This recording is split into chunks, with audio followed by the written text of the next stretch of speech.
Trong thế giới ngầm đầy rẫy hiểm nguy và bạo lực, không chỉ có những ông trùm khét tiếng mà còn có những bóng hồng tàn độc, sẵn sàng ra tay tàn nhẫn, không kém gì nam giới. Họ là ai và điều gì đã biến họ trở thành những sát thủ máu lạnh, những kẻ chủ mưu xảo quyệt? Video tổng hợp Văn Tùng siêu kỳ án hôm nay sẽ phơi bày 6 vụ án rùng rợn về những nữ quái khét tiếng. Từ sát nhân tắc kè hoa Ellen Parent với khả năng biến hóa khó lường, đến bà trùm băng đảng là Katrina, hay ác nữ Miyoko Sumida, kẻ thao túng tâm lý nạn nhân đến mức sẵn sàng sát hại chính người thân. Chúng ta sẽ cùng nhau khám phá những động cơ, thủ đoạn và góc khuất tâm lý đen tối đằng sâu những tội ác kinh hoàng.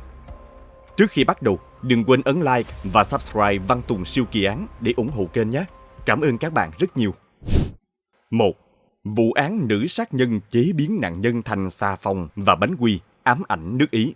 Ngày 30 tháng 6 năm 1946, một vụ án gây chấn động trên toàn nước Ý đã đi đến hồi kết. Tại phiên tòa xét xử, tội phạm Leonarda Cianciulli bị tuyên án 30 năm tù giam cho những tội ác kinh hoàng mà bà ta đã gây ra. Người phụ nữ này không chỉ tước đi sinh mạng của 3 nạn nhân vô tội mà còn biến họ thành xà phòng và bánh trà. Không ai có thể tin nổi, Leonarda đã thản nhiên hòa tan cơ thể nạn nhân trong dung dịch xuất ăn da để chế tạo xà phòng, rồi dùng huyết tương của họ làm nguyên liệu cho những chiếc bánh ngọt mà bà ta mang mời hàng xóm thưởng thức.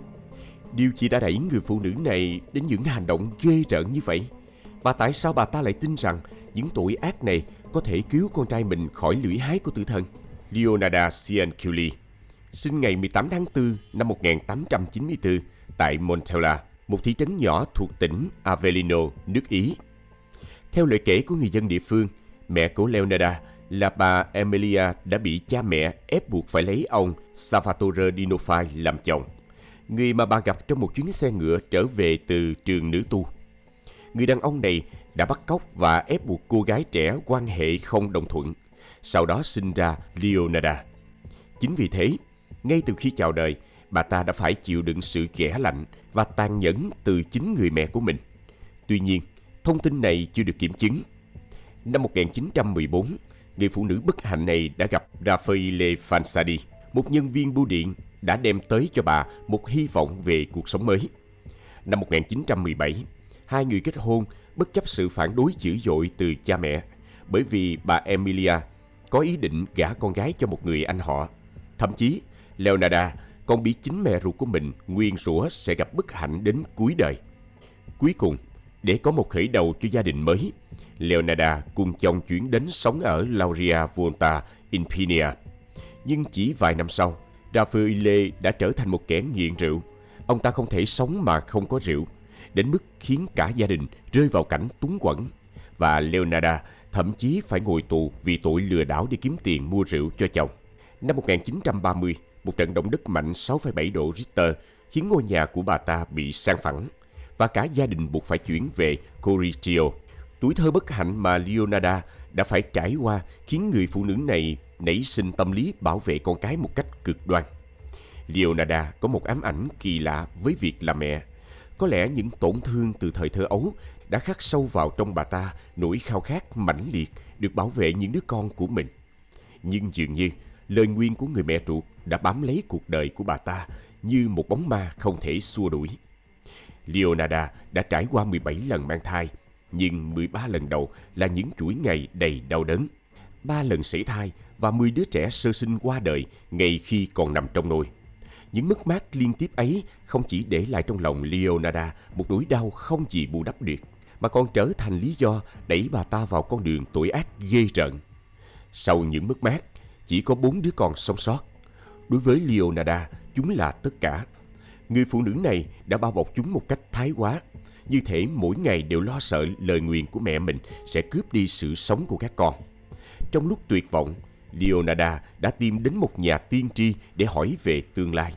Nhà tiên tri này nói rằng cuộc đời của bà ta chỉ có 2 lựa chọn, hoặc là ngồi tù, hoặc là sống trong bệnh viện tâm thần. Leonarda kể rằng mỗi đêm bà đều mơ thấy những chiếc quan tài nhỏ màu trắng, từng cái một bị đất cát nuốt chửng. Những cơn ác mộng không hồi kết đã khiến bà ta dần dấn sâu vào việc nghiên cứu về thuật xem chỉ tay, thiên văn học, bùa chú, lời nguyền và tâm linh, với hy vọng có thể chống lại số phận nghiệt ngã. Sau khi kết hôn được một thời gian, cuộc sống của gia đình càng trở nên khốn đốn. Người chồng Raphael ngày càng chìm trong rượu chè để tìm kiếm niềm vui. Cãi vã đã trở thành câu chuyện hàng ngày. Tình yêu đã đi đến hồi kết, không còn gì để giữ vững hạnh phúc gia đình. Cả hai cuối cùng quyết định ly hôn. Khi thủ tục ly hôn hoàn tất, Leonarda chuyển đến sống tại tầng 3 của một tòa nhà trên đại lộ Vietcover cùng 4 người con để bắt đầu cuộc sống mới. Leonarda bắt đầu thay đổi cuộc đời mình. Bà ta mở một cửa hàng nhỏ, buôn bán quần áo cũ, xà phòng và thậm chí còn xem bói bài. Một kỹ năng mà bà ta học được từ niềm đam mê huyền bí và ma thuật đen từ thuở nhỏ. Tính cách niềm nở, sẵn lòng giúp đỡ người khác, cùng khả năng bói toán có vẻ chính xác trong những năm đầu hành nghề đã khiến Leonarda nhận được sự tôn trọng và yêu mến từ cư dân trong vùng. Có vẻ như lần đầu tiên trong đời, may mắn đã mỉm cười với bà ta. Nhưng ít ai ngờ rằng đằng sau sự thân thiện ấy, một bóng tối khủng khiếp đang dần bao trùm. Trong mắt người dân xung quanh, người mẹ đơn thân Leonarda cùng 4 đứa con có cuộc sống yên bình. Dù đã ly hôn với chồng, người phụ nữ này chưa bao giờ cấm ông gặp gỡ các con. Hơn thế nữa, bà ta rất thích mời các bà hàng xóm đến uống trà và ăn tráng miệng. Cô con gái út duy nhất đang theo học tại trường mẫu giáo của các nữ tu. 2 cậu con trai thứ 2 và thứ 3, một người là lính nghĩa vụ, người còn lại đang học ngành thể dục thể thao. Nhưng tất cả sự chú ý của Leonarda đều đổ dồn vào người con trai cả, Giuseppe, người mà bà ta yêu thương nhất. Dù đang theo học ngành văn học tại Đại học Milan, Giuseppe đứng trước nguy cơ bị triệu hồi ra mặt trận bất kỳ lúc nào. Chỉ cần nghĩ đến khả năng đứa con trai yêu quý phải đối mặt với chiến tranh khốc liệt, Leonarda đã rơi vào tuyệt vọng. Bà ta bị ám ảnh bởi viễn cảnh mất đi đứa con mà mình đã bảo vệ bằng mọi giá suốt những năm qua. Trong cơn khủng hoảng, Leonarda nhớ lại một nữ phù thủy từng giúp bà ta trước đây với các nghi thức ma thuật, tin rằng phép thuật là lối thoát duy nhất. Leonarda đưa ra một quyết định đáng sợ. Bà ta sẽ thực hiện một nghi lễ dùng con người làm vật hiến tế để đổi lấy sự an toàn cho con trai mình. Theo lời khai của Leonarda trong phiên tòa sau đó, bà ta kể rằng mẹ mình đã hiện ra trong một giấc mơ, đề nghị bà ta thực hiện cuộc trao đổi kinh hoàng này. Leonarda bị đẩy vào cơn mê tín cực đoan, tin rằng việc này sẽ cứu mạng Giuseppe. Không hề do dự, bà ta bắt đầu lên kế hoạch để thực hiện nghi lễ. Để bắt đầu cho kế hoạch đen tối của mình, Leonarda đã sử dụng những lá bài tarot, một công cụ hoàn hảo để thu hút sự chú ý của các nạn nhân tiềm năng. Bà ta nhận ra rằng không cần phải tìm kiếm xa xôi, bởi 3 người bạn thân thiết, những người thường xuyên ghé qua nhà chơi, đã trở thành mục tiêu hoàn hảo. Những nạn nhân của Leonardo bao gồm Francisca Clementina Soavi, một phụ nữ độc thân làm nghề trông trẻ trong khu vực; Virginia Casibo, một cựu ca sĩ opera từng đạt được chút danh tiếng trong sự nghiệp lưu diễn khắp thế giới; và Imelda Faustina Setti, một phụ nữ nông dân ít học, ngoan ngoãn nhưng dễ nổi nóng. Cả ba thường xuyên tụ họp tại nhà Leonarda, cùng trò chuyện suốt những buổi tối dài mà không hề mảy may nghi ngờ rằng mình đang bước vào một kế hoạch tàn nhẫn đã được tính toán kỹ lưỡng đến từng chi tiết. Nỗi sợ mất đi đứa con trai yêu quý đã thôi thúc Leonarda hành động ngay lập tức. Trong tâm trí méo mó của bà ta, những nghi lễ ma thuật và sự hy sinh này là cách duy nhất để bảo vệ Giuseppe khỏi bàn tay tử thần. Bà ta tin rằng những điều này dù ghê tởm đến đâu cũng là sự đánh đổi cần thiết cho tình mẫu tử thiêng liêng của mình. 3 người bạn, những người luôn tin tưởng và tìm kiếm lời khuyên từ Leonarda, không hề biết rằng sự tin tưởng ấy chính là khởi đầu cho những bi kịch kinh hoàng. Đằng sau vẻ ngoài thân thiện của người bạn thân thiết, một âm mưu thâm độc đang chờ đợi để biến họ thành những lễ vật cho nghi lễ đầy ám ảnh của Leonarda. Nạn nhân đầu tiên rơi vào tay của Leonarda là Imelda Faustina Setti, một phụ nữ độc thân, cô độc và mù chữ, đã bước sang tuổi 70. Những lá bài tarot mà Leonarda bày ra đã tuyên đoán rằng Imelda sẽ gặp được tình yêu của đời mình. Thậm chí, mụ phù thủy độc ác này còn yêu cầu nạn nhân giữ kín câu chuyện về tương lai, càng khiến Imelda thêm tin tưởng vào lời hứa hẹn đầy hấp dẫn. Ngày 17 tháng 12 năm 1939, Imelda chuẩn bị kỹ lưỡng cho cuộc hẹn mà bà tin rằng sẽ thay đổi cuộc đời mình. Nạn nhân làm tóc cầu kỳ, trang điểm cẩn thận và xịt nước hoa khắp người.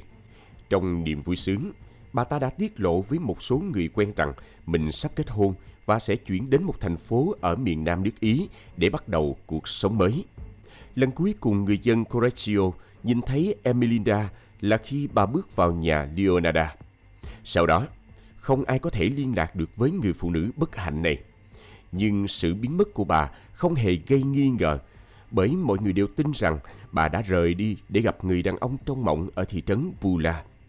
Thực tế, tất cả chỉ là một màn kịch hoàn hảo do người mẹ đơn thân cuồng tín tạo ra. Để tránh bị nghi ngờ, Leonarda còn cẩn thận gợi ý Emelinda viết sẵn những lá thư gửi bạn bè để Leonarda có thể thay bà gửi đi sau khi rời khỏi Correggio. Emelinda không hề hay biết rằng ngay từ giây phút bước chân vào nhà Leonarda, số phận của bà đã bị định đoạt. Khi Emelinda đến thăm bạn lần cuối, Leonarda chào đón nạn nhân bằng một ly rượu vang, nhưng bên trong đã pha sẵn một lượng lớn thuốc ngủ. Sau đó, bà ta cầm lấy một chiếc rìu và lạnh lùng tiễn đưa người bạn cũ. Để thực hiện nghi lễ của mình, Leonarda kéo nạn nhân vào góc khuất, phân nhỏ thành 9 phần, đồng thời thu thập huyết tương trong một chiếc chậu lớn. Đây chính là khởi đầu cho chuỗi tội ác rùng rợn và vô nhân tính mà Leonarda tin rằng sẽ cứu con trai mình khỏi chiến trường khốc liệt. Sau khi xử lý, bà ta đưa những phần còn lại vào 2 chiếc thùng lớn đã chuẩn bị từ trước, đổ lên đó dung dịch nước sôi pha với 7 kg natri hydroxit, nguyên liệu dùng để làm xà phòng. Người phụ nữ độc ác kiên nhẫn khuấy hỗn hợp để thùng lớn sôi sùng sục cho đến khi chỉ còn lại một thứ bột nhão đặc chuyển màu đen. Sau khi hoàn tất, Leonarda đổ hỗn hợp vào các xô để nguội và đợi chúng đông lại.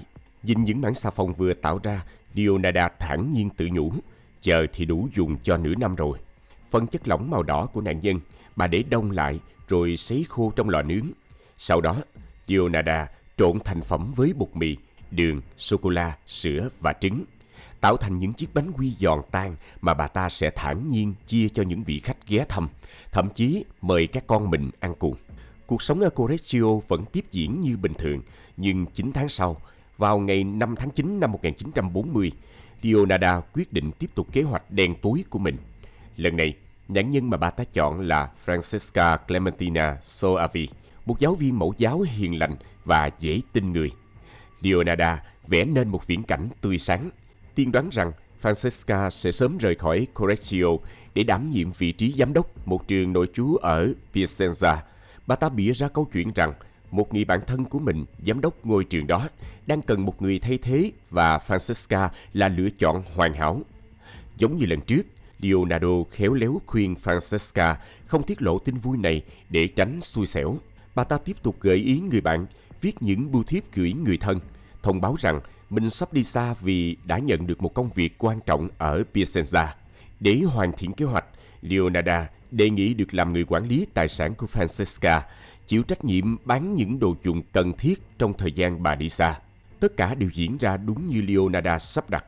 Francesca đến nhà Leonarda để chào tạm biệt và mụ phù thủy vẫn tiếp đón nạn nhân bằng một ly rượu có pha thuốc ngủ. Sau khi Francesca mất đi ý thức, ác quỷ đã tiễn đưa Francesca theo cách tương tự như nạn nhân đầu tiên. Người phụ nữ xấu số đã trở thành xà phòng và bánh quy, những thứ Leonarda vẫn thản nhiên đem bán hoặc mời người khác ăn. Sự biến mất của Francesca không gây nghi ngờ, người dân Correggio đều nghĩ rằng bà đã nhanh chóng lên đường để đảm nhận công việc mới, không kịp nói lời chào tạm biệt. Và việc Leonarda quản lý tài sản của bà được cho là chuyện bình thường vì hai người đã quen biết nhau từ trước. 2 tháng sau, ngày 30 tháng 11 năm 1940, Leonarda tin rằng các nghi lễ hiến tế đang phát huy hiệu quả. Vì thế, bà ta tiếp tục kế hoạch tàn ác của mình lần thứ 3. Lần này, bà ta nhắm đến Virginia Casibo, một cựu ca sĩ soprano 59 tuổi, từng có danh tiếng trong giới nghệ thuật. Sau khi học hát tại nhạc viện Milan, Virginia ra mắt ấn tượng với vai diễn trong vở Carmen của Bizet tại Teatro Metropolitan Reggio Emilia vào tháng 7 năm 1904. Bà từng được ca ngợi khi thể hiện các vai diễn trong những vở opera nổi tiếng của Verdi, Puccini và Mozart. Sự nghiệp của Virginia thậm chí vượt ra khỏi biên giới nước Ý với các buổi biểu diễn tại Lebanon và Ai Cập. Hợp tác với các nhạc trưởng danh tiếng như Emilio Giustiglio. Nhưng thời gian trôi qua, hào quang sân khấu dần phai nhạt, nhường chỗ cho lớp trẻ. Ở tuổi 59, Virginia chỉ còn là một người phụ nữ sống lặng lẽ, luôn hoài niệm về những năm tháng đỉnh cao. Chính điều này đã khiến bà trở thành mục tiêu hoàn hảo cho Leonarda. Bà ta mời Virginia đến nhà với lời đề nghị đầy hấp dẫn, làm thư ký cho một người quản lý nhà hát bí ẩn tại Florence. Thậm chí còn khéo léo gợi ý về một tương lai đầy lãng mạn. Virginia sắp được cầu hôn. Cũng như những nạn nhân trước, Leonarda khuyên Virginia không nên tiết lộ điều này với bất kỳ ai để tránh nói trước bước không qua. Nhưng lần này, Virginia không hoàn toàn giữ lời. Vào sáng ngày 30 tháng 11 năm 1940, bà ta tâm sự với một người bạn khác về kế hoạch của mình. Buổi trưa định mệnh đó, Leonarda mở cửa chào đón con mồi vào nhà. Không ai ngờ rằng ngay lúc đó, con dâu Albertina Fanti đã nhìn thấy mẹ chồng mình bước vào căn nhà đó, nhưng không hề trở ra. Trong địa bàn của mình, người phụ nữ tàn ác đã thực hiện kế hoạch một cách thành thạo hơn vì đã có kinh nghiệm từ 2 lần trước đó. Lần này, bước cuối cùng, Leonarda còn đổ thêm một chai nước hoa vào hỗn hợp xà phòng, tạo ra mùi thơm quyến rũ cùng kết cấu hoàn hảo. Sau đó, bà ta tiếp tục làm những chiếc bánh quy giòn tan, nức tiếng của mình. Chúng thơm ngon đến mức những ai từng nếm thử đều khen ngợi rằng đó là một kiệt tác. Trong hồi ký của mình, bà ta viết: khi nó tan ra, tôi thêm vào một chai nước hoa và sau một thời gian đun sôi lâu, những thanh xà phòng dạng kem nổi lên. Tôi đã tặng chúng như một món quà cho hàng xóm và người quen. Ngay cả món tráng miệng cũng ngon hơn. Người phụ nữ đó thực sự rất ngọt ngào. Leonarda thậm chí tự hào rằng sản phẩm lần này vượt xa 2 lần trước, từ những thanh xà phòng cao cấp đến món bánh đầy vị ngọt ngào mà bà ta chia sẻ với những người xung quanh. Nhưng Leonarda không biết rằng tội ác của mình đang dần bị phơi bày. Con dâu của nạn nhân đã trình báo mẹ chồng mất tích, và lần cuối cô nhìn thấy bà là tại nhà của Leonarda Cianciulli. Cảnh sát Correggio ngay lập tức điều tra và phát hiện một sự thật kinh hoàng. Không chỉ Virginia mà 2 người bạn khác của Leonarda cũng đã biến mất một cách bí ẩn. Những cuộc tìm kiếm tiếp theo đã phơi bày một sự thật khiến cả khu vực chìm trong sợ hãi. Tội ác của Leonarda không chỉ nhẫn tâm mà còn vượt ngoài sức tưởng tượng.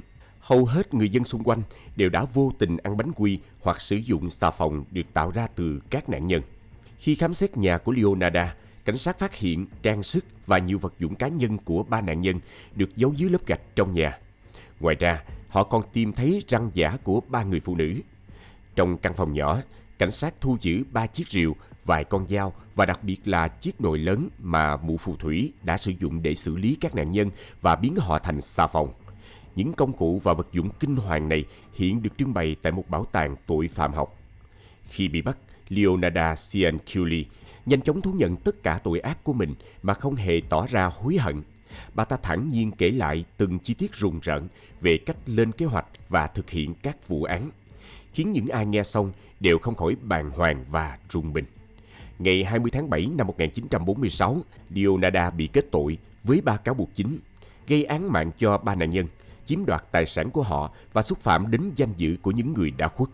Tòa án đã đưa ra án phạt cho Leonarda phải chịu 3 năm điều trị bắt buộc tại trại tâm thần và 30 năm tù giam. Tuy nhiên, bản án ban đầu được điều chỉnh xuống còn 24 năm do tòa xác định nghi phạm có dấu hiệu rối loạn tâm thần. Sau đó, tòa án lại tăng lên thành 30 năm vì mức độ ghê rợn của các hành vi phạm tội. Luật pháp thời đó thậm chí không công nhận sự tính toán trước của hung thủ phù hợp với tình trạng bất ổn tâm lý được chẩn đoán. Dẫu vậy, thực tế là người phụ nữ tàn ác này đã không bao giờ có cơ hội rời khỏi bệnh viện tâm thần. Vào ngày 15 tháng 10 năm 1970, Leonarda qua đời tại bệnh viện tâm thần Bozzoli ở tuổi 76 vì đột quỵ não. Cuộc đời đầy tội lỗi của bà ta kết thúc trong cô đơn và lặng lẽ. Leonarda được chôn cất tại nghĩa trang Bozzoli trong một ngôi mộ dành cho người nghèo. Tuy nhiên, đến cuối thời gian an táng, vào năm 1975, không có đứa con nào của bà ta đến nhận hài cốt của mẹ. Vì thế, nữ ác quỷ bị đưa vào một hòm chôn tập thể trong nghĩa trang thành phố và mãi mãi bị lãng quên. Bạn nghĩ gì về câu chuyện này? Phải chăng tội ác của Leonarda bắt nguồn từ vết thương thời thơ ấu, lời nguyền của người mẹ đã ám ảnh bà cả đời? Hay đây chỉ là sự biện minh cho những hành động tàn bạo mà nữ ác quỷ này cố gắng bao che trong cái vỏ bọc của tình mẫu tử? Người phụ nữ này từng tuyên bố rằng tất cả những gì mình làm chỉ là để bảo vệ con trai. Nhưng điều gì đã thực sự xảy ra với người con của bà ta sau khi vụ án được phơi bày? Chẳng đứa con nào đến gặp trong suốt những quãng thời gian bà ta bị giam cầm. Ngay cả khi Leonarda qua đời, những đứa con từng được người phụ nữ này coi là tất cả lại không hề đến nhận hài cốt của mẹ mình. Có phải Leonarda đã hy sinh mọi thứ vì gia đình? Hay bà ta chỉ là một người mẹ ích kỷ, dùng tình yêu làm cái cớ để thỏa mãn sự ám ảnh của bản thân? Liệu đây có phải là cái giá phải trả cho những lựa chọn sai lầm và tội ác man rợ? 2. Sự thật kinh hoàng về sát thủ nhí Carly Gray và mối quan hệ bí ẩn với cha dượng. Ngày 20 tháng 9 năm 2024, Carly Gray, 15 tuổi, bị tòa án bang Mississippi, Hoa Kỳ, tuyên phạt mức án tù chung thân không ân xá. Carly đã ra tay tước đoạt mạng sống của chính người mẹ ruột, Ashley Smiley, 40 tuổi, chỉ vì những xích mích nhỏ nhặt trong cuộc sống hàng ngày. Cô con gái tàn nhẫn này thậm chí còn cố gắng kết liễu cả cha dượng. Động cơ là gì? Là lòng thù hận tích tụ qua thời gian, hay chỉ đơn giản là sự bất mãn của một thiếu nữ mới lớn, phải lệ thuộc tài chính vào mẹ mình trong suốt thời gian dài? Tại sao một cô gái trẻ tuổi, từng được nuôi nấng và yêu thương, lại có thể trở thành hung thủ tàn bạo với chính người sinh thành ra mình? Sự việc nào là giọt nước tràn ly trong mối quan hệ mẹ con này? Và quan trọng hơn cả, vụ án Carly Gray cảnh báo điều gì về những mâu thuẫn trong gia đình? Carly Gray sống cùng mẹ ruột, bà Ashley Smiley, và cha dượng, ông Heath Smiley, tại một ngôi nhà nhỏ ở ngoại ô Mississippi. Mặc dù gia đình này trông có vẻ khá yên bình, nhưng những dấu hiệu bất ổn từ Carly đã sớm xuất hiện, từ cách hành xử đến thái độ ngày càng xa cách. Là một học sinh xuất sắc, Carly luôn đứng đầu lớp và dễ dàng vượt qua các kỳ kiểm tra. Nhưng thay vì hài lòng với thành tích, cô bé lại tỏ ra kiêu ngạo và chán ghét mọi thứ xung quanh. Cô thường kể với mẹ và cha dượng những câu chuyện về bạn bè trong trường, nhưng không phải bằng sự vui vẻ hay cảm thông, mà là sự mỉa mai và khinh thường. Ở trường học, Carly là người được bạn bè tìm đến khi cần sự trợ giúp làm bài tập hay để cải thiện điểm số. Nhưng thay vì cảm thấy tự hào, cô bé thường cười khẩy khi kể lại với gia đình rằng bạn bè mình ngốc nghếch như thế nào. Với Carly, những chương trình học ở trường quá dễ dàng, không đủ để kích thích trí thông minh vượt trội của cô bé. Carly đã sớm nghiên cứu xong tất cả các sách văn học trong chương trình phổ thông và bắt đầu đọc các tác phẩm bậc đại học. Dostoevsky, đặc biệt là tiểu thuyết Tội ác và hình phạt, trở thành nguồn cảm hứng lớn cho cô gái tuổi teen, với những suy tư sâu sắc về ranh giới mong manh giữa thiện và ác. Tuy nhiên, Carly vẫn cố gắng hòa nhập với nhóm bạn cùng trang lứa. Cô tham gia các cuộc thảo luận về Harry Potter, điều mà cô chẳng hề thấy thú vị, bởi niềm đam mê triết học hay những câu hỏi giải đố phức tạp của cô không được ai thấu hiểu. Dù vậy, Carly vẫn có một nhóm bạn nhỏ thân thiết. Chúng thường tụ tập sau giờ học để nghe nhạc hoặc chơi các trò board game. Nhưng gần đây, ngay cả nhóm bạn này cũng nhận ra Carly đã thay đổi. Cô bé từng hòa đồng và vui vẻ, nay trở nên nổi loạn, liều lĩnh và thích những hành động mạo hiểm. Một lần, Carly khiến cả nhóm bạn vô cùng bất ngờ khi quyết định uống nửa chai nước rửa tay trong một trò đùa thử thách. Trong khi không ai thực sự nghĩ đến việc làm điều đó, cô bé bất ngờ cầm chai nước rửa tay lên và uống nó không chút đắn đo. Hành động táo bạo đó dẫn đến một cơn đau bụng dữ dội, khiến cô bé phải đi cấp cứu và rửa dạ dày. Sự việc này khiến bạn bè Carly không chỉ bàng hoàng, mà còn cảm thấy cô bé đang thay đổi theo chiều hướng khó hiểu và có phần nguy hiểm. Kể từ thời điểm đó, Carly bắt đầu thể hiện thái độ bất cần, sẵn sàng thách thức mọi giới hạn. Cô cãi lại giáo viên, thậm chí lén lấy tài liệu bài kiểm tra từ bàn giáo viên và phát cho cả lớp. Dù sự việc nhanh chóng bị phát hiện, Carly chỉ bị nhắc nhở nhẹ nhàng. Nhà trường luôn dung túng cho Carly vì thành tích học tập xuất sắc của cô, và vì bà Ashley cũng là một giáo viên đang giảng dạy tại ngôi trường đó. Nhưng có lẽ chính sự dễ dãi đó lại khiến cho cô gái trẻ ngày càng khó kiểm soát, dẫn đến những hành vi vượt xa giới hạn mà không ai trong gia đình hay nhà trường kịp nhận ra. Ban đầu, Jason và Jenny, hai người bạn thân nhất của Carly, không nhận thấy sự thay đổi trong hành vi của cô bé. Chúng nghĩ rằng bạn mình chỉ đang trở nên vui vẻ hơn, cởi mở hơn, thậm chí có một chút nổi loạn đúng với lứa tuổi thiếu niên. Nhưng rồi, Carly bắt đầu đưa ra nhiều đề nghị kỳ lạ và có phần khó hiểu. Từ việc rủ bạn bè lén ra khỏi nhà vào giữa đêm để đạp xe khắp khu phố, đến việc thách nhau lấy trộm một chiếc xe ngẫu nhiên để đi phượt, khiến Jason và Jenny cho rằng mọi hành động của Carly dần trở nên vượt khỏi tầm kiểm soát. Không chỉ vậy, Carly còn kết giao và ngày càng trở nên thân thiết với những học sinh nổi tiếng quậy phá trong trường. Những đứa trẻ đó không chỉ có thành tích học tập kém, mà còn sử dụng cả chất cấm. Carly không ngần ngại thử nghiệm mọi thứ, từ thuốc lá đến xả cân, thậm chí còn khuyến khích Jason và Jenny tham gia cùng.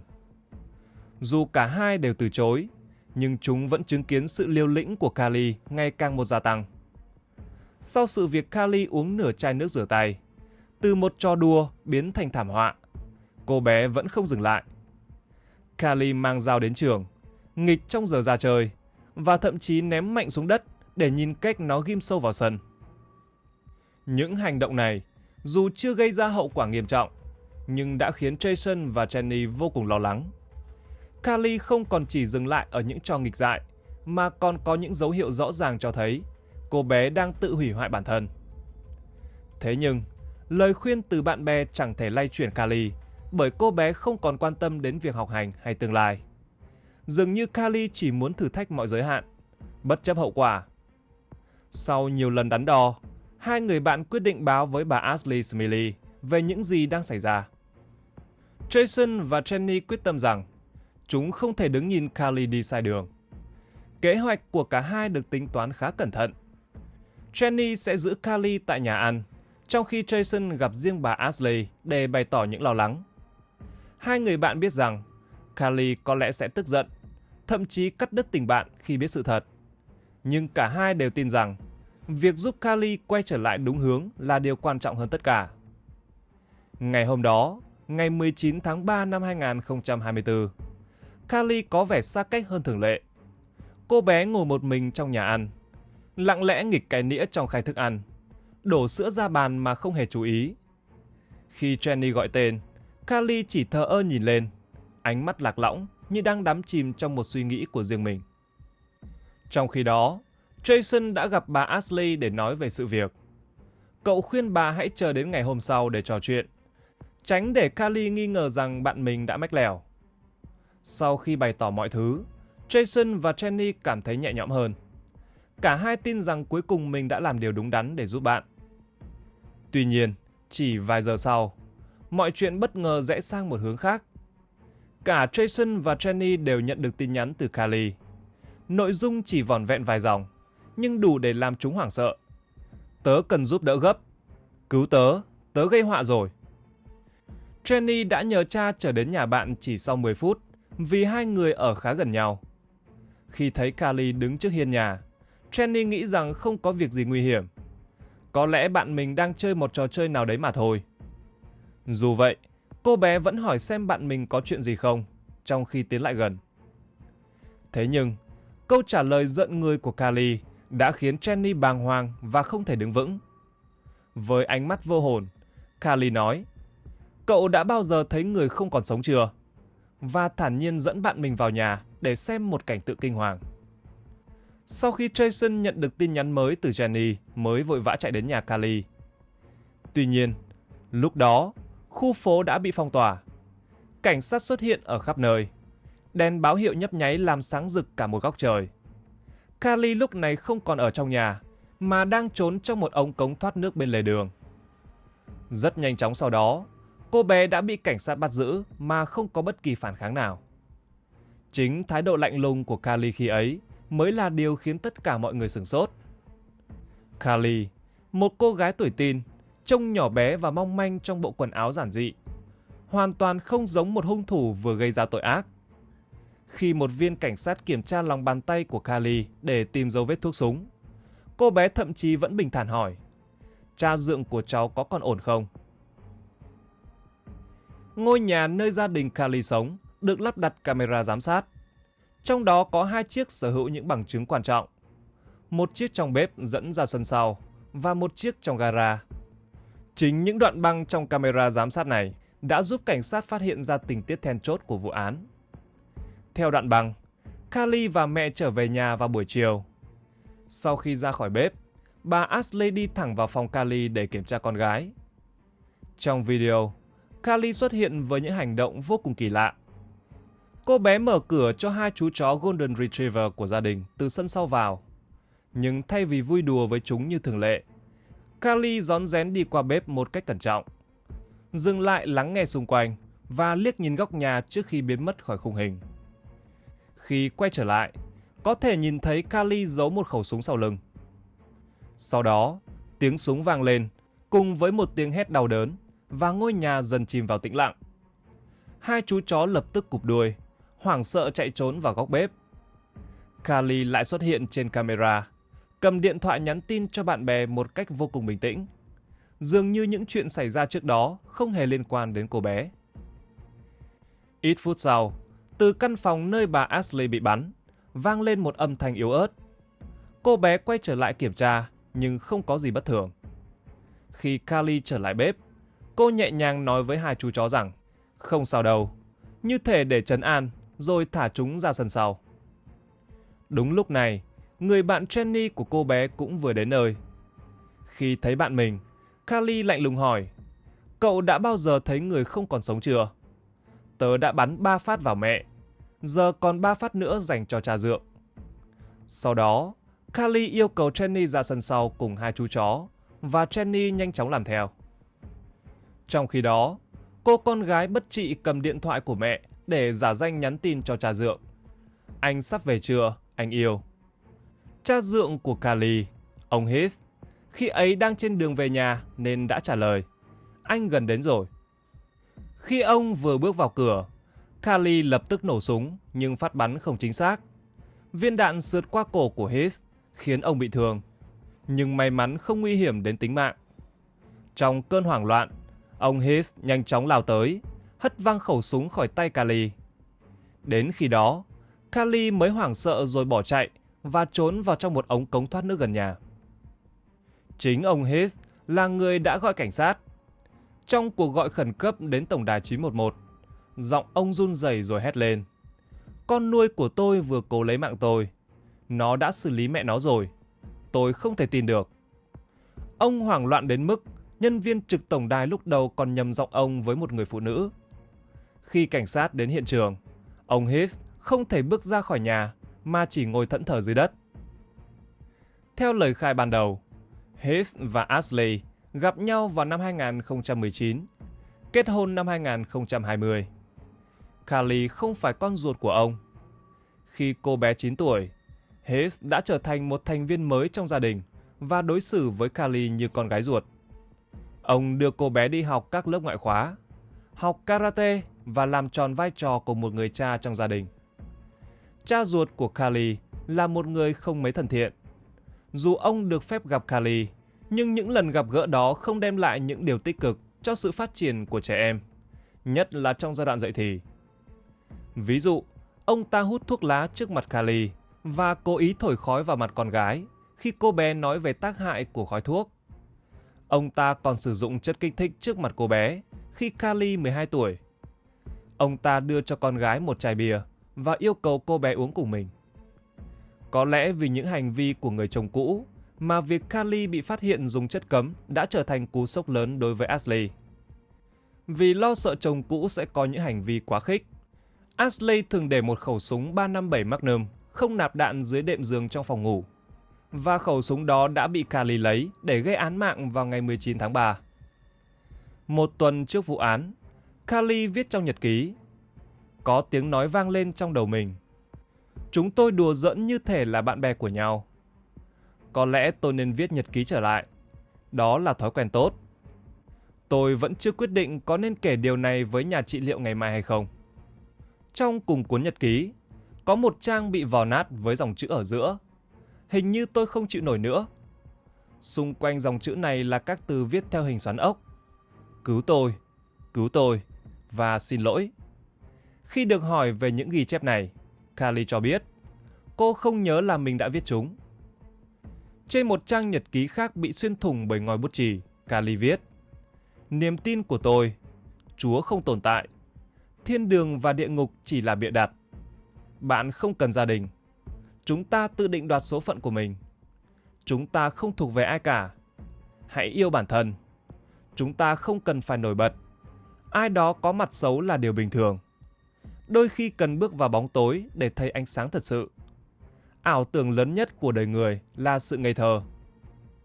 Ngoài ra còn có các ghi chú khác như: tôi bị tâm thần phân liệt. Hình như tôi đang mất kiểm soát và tôi biết các người sẽ đọc nhật ký này. Ha ha. Tại phiên tòa xét xử, luật sư bào chữa của Carly đã đưa ra lập luận rằng thân chủ của mình không ổn định về mặt tâm lý. Hành động của cô bé là kết quả của một trạng thái tinh thần bị xáo trộn nghiêm trọng. Thế nhưng, trong những đoạn video giám sát tại ngôi nhà được trích xuất, không ai có thể tin tưởng vào lời bào chữa này. Cô gái nhỏ bé ấy không hề hoảng loạn hay mất phương hướng. Hành động và thái độ của Carly khi ra tay với chính mẹ ruột của mình vô cùng bình thản và tính toán đến mức đáng sợ. Trong quá trình điều tra, các cuộc giám định tâm thần cũng xác định Carly không mắc bất kỳ rối loạn tâm thần nào, bao gồm cả chứng tâm thần phân liệt mà cô từng tuyên bố. Bên công tố đã đưa ra một lựa chọn. Carly có thể nhận tội tước đoạt sinh mạng của mẹ mình và cố ý gây thương tích cho cha dượng, thì cô sẽ nhận án tù 40 năm không được ân xá. Nhưng nếu Carly quyết định tiếp tục ra tòa để kháng cáo, cô sẽ phải đối mặt với 2 án tù chung thân. Thế nhưng, kẻ thủ ác nhí đã từ chối thỏa thuận và phiên tòa diễn ra rất nhanh chóng. Bồi thẩm đoàn kết luận Carly có tội với tất cả các cáo buộc. Vào đúng ngày sinh nhật 15 tuổi, Carly Gray bị tuyên án tù chung thân mà không có khả năng được ân xá, và phần đời còn lại của cô sẽ phải trải qua sau song sắt. Tại sao Carly lại hành động như vậy? Đây là câu hỏi khiến nhiều người không thể giải đáp. Cô bé không bị bạo hành hay cấm đoán, và cuộc sống bên ngoài xã hội cũng không có vấn đề gì đáng kể. Điều đáng chú ý là ông Heath, người được xem là nạn nhân của vụ án, lại đứng ra bảo vệ Carly tại tòa. Sau sự việc, ông đã tự nguyện giao nộp đoạn video từ hệ thống giám sát tại nhà cho cảnh sát. Nhưng trong một sai sót kỹ thuật, ông đã vô tình xóa toàn bộ dữ liệu gốc khi cố gắng sao chép đoạn video sang máy tính. Trong phiên tòa, Heath làm chứng rằng Carly bắn ông chỉ vì cô không nhận ra ông, nhầm ông là một tên trộm đột nhập vào nhà.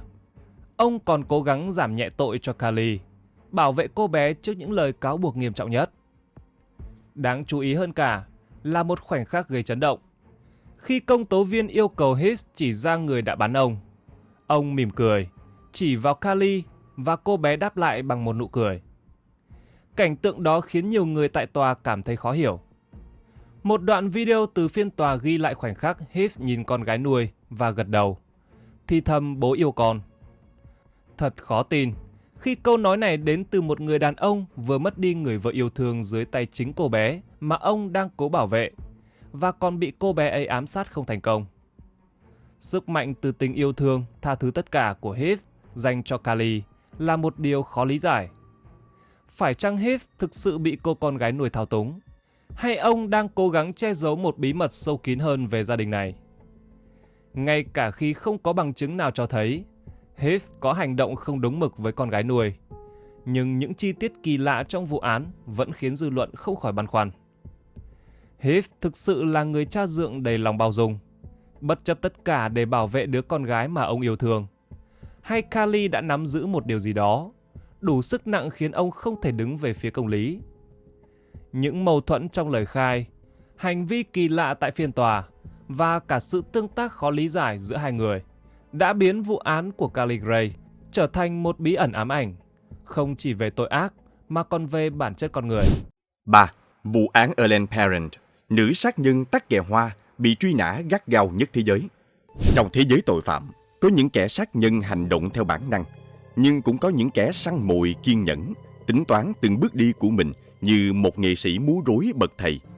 Hắn không chỉ cướp đi sinh mạng mà còn đánh cắp danh tính của nạn nhân, biến chúng thành những mảnh ghép trong trò chơi trốn tìm với công lý.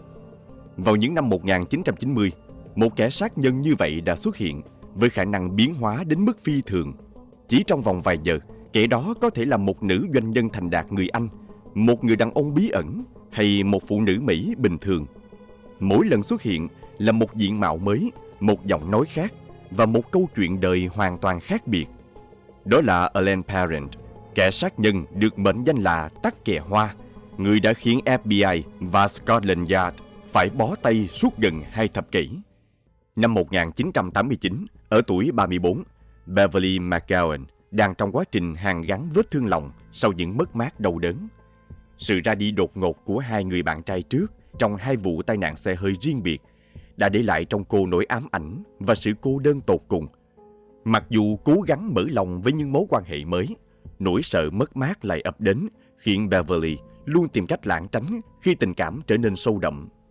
Từ một người phụ nữ hoạt bát hướng ngoại, cô dần khép mình và trở nên dè dặt hơn. Tuy nhiên, Beverly không ngừng nỗ lực tìm lại chính mình và khôi phục lại niềm vui sống. Việc mua một căn hộ nhỏ ở Pompano Beach, Florida và dọn đến sống cùng 2 chú mèo cưng chính là bước khởi đầu cho một chương mới trong cuộc đời cô. Năm 1990, áp lực tài chính từ khoản vay mua nhà buộc Beverly phải tìm kiếm một người bạn cùng phòng. Quyết định này không chỉ giúp giảm bớt gánh nặng kinh tế, mà còn mang lại cho cô cảm giác an toàn hơn trong giai đoạn tâm lý còn nhiều bất ổn. Đầu tháng 7 năm đó, Beverly chia sẻ với anh trai Steve về một tin nhắn đáng sợ từ một người đàn ông lạ mặt để lại trên máy trả lời tự động. Tôi biết cô sống ở đâu và rất mong chúng ta có thể ở bên nhau. Hoang mang và lo lắng, Beverly đã mang máy trả lời đến nơi làm việc và cho các đồng nghiệp nghe tin nhắn. Tuy nhiên, mọi người đều cho rằng đó chỉ là một trò đùa vô hại và khuyên cô không nên quá bận tâm. Khoảng 1 tuần sau khi nhận được tin nhắn thoại đáng ngờ, vào giữa tháng 7, Beverly đăng quảng cáo cho thuê phòng trên tờ Sun Sentinel. Một phụ nữ người Anh ngoài 40 tuổi, tự xưng là Alex, đã nhanh chóng liên hệ. Alex giới thiệu mình đang làm việc cho IBM và vừa được điều chuyển từ London đến văn phòng Fort Lauderdale. Với vẻ ngoài thành đạt, phong thái tự tin, cùng chiếc xe sang trọng và có gu ăn mặc tinh tế, Alex dễ dàng tạo ấn tượng là một người thuê nhà lý tưởng, có khả năng chi trả đúng hạn. Hơn nữa, vẻ ngoài quyến rũ và sự thân thiện của Alex cũng khiến Beverly cảm thấy an tâm và thoải mái. Sau khi xem căn hộ, Alex bày tỏ mong muốn dọn vào ngay lập tức. Để bàn bạc cụ thể hơn, cả hai cùng nhau đi uống nước và trò chuyện. Trong buổi gặp gỡ, họ chia sẻ về sở thích và những câu chuyện cá nhân. Alex say sưa nói về niềm đam mê với thần số học, cho rằng những con số ẩn chứa năng lực đặc biệt có thể định hình vận mệnh con người. Cô đề nghị xem bói cho Beverly, nhưng cần một số thông tin cá nhân như hộ chiếu, số an sinh xã hội và giấy khai sinh để tính toán chính xác. Có lẽ vì vẻ ngoài đáng tin cậy của Alex, hoặc có thể vì cô đơn quá lâu, nên Beverly dễ dàng tìm thấy sự đồng điệu, hoặc cũng có thể cô thực sự bị cuốn hút bởi những câu chuyện huyền bí về thần số học. Dù lý do là gì, Beverly đã đồng ý cung cấp thông tin cá nhân cho Alex. Sau khi giải mã vận mệnh, Alex dự đoán Beverly sẽ gặp được ý trung nhân ở tuổi 40 và sở hữu khối tài sản kết xù. Tuy nhiên, kèm theo đó là lời cảnh báo về sự phản bội và tổn thương từ một người đàn ông và một người phụ nữ thân thiết.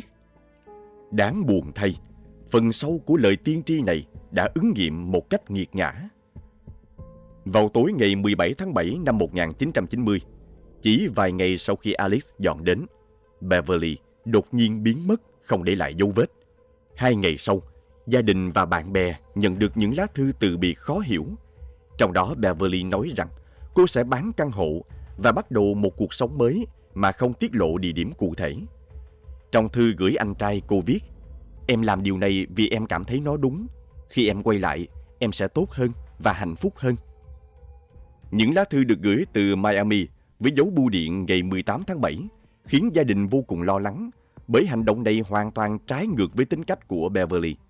Họ tin rằng cô đang gặp nguy hiểm và bị ép buộc phải viết những lá thư này.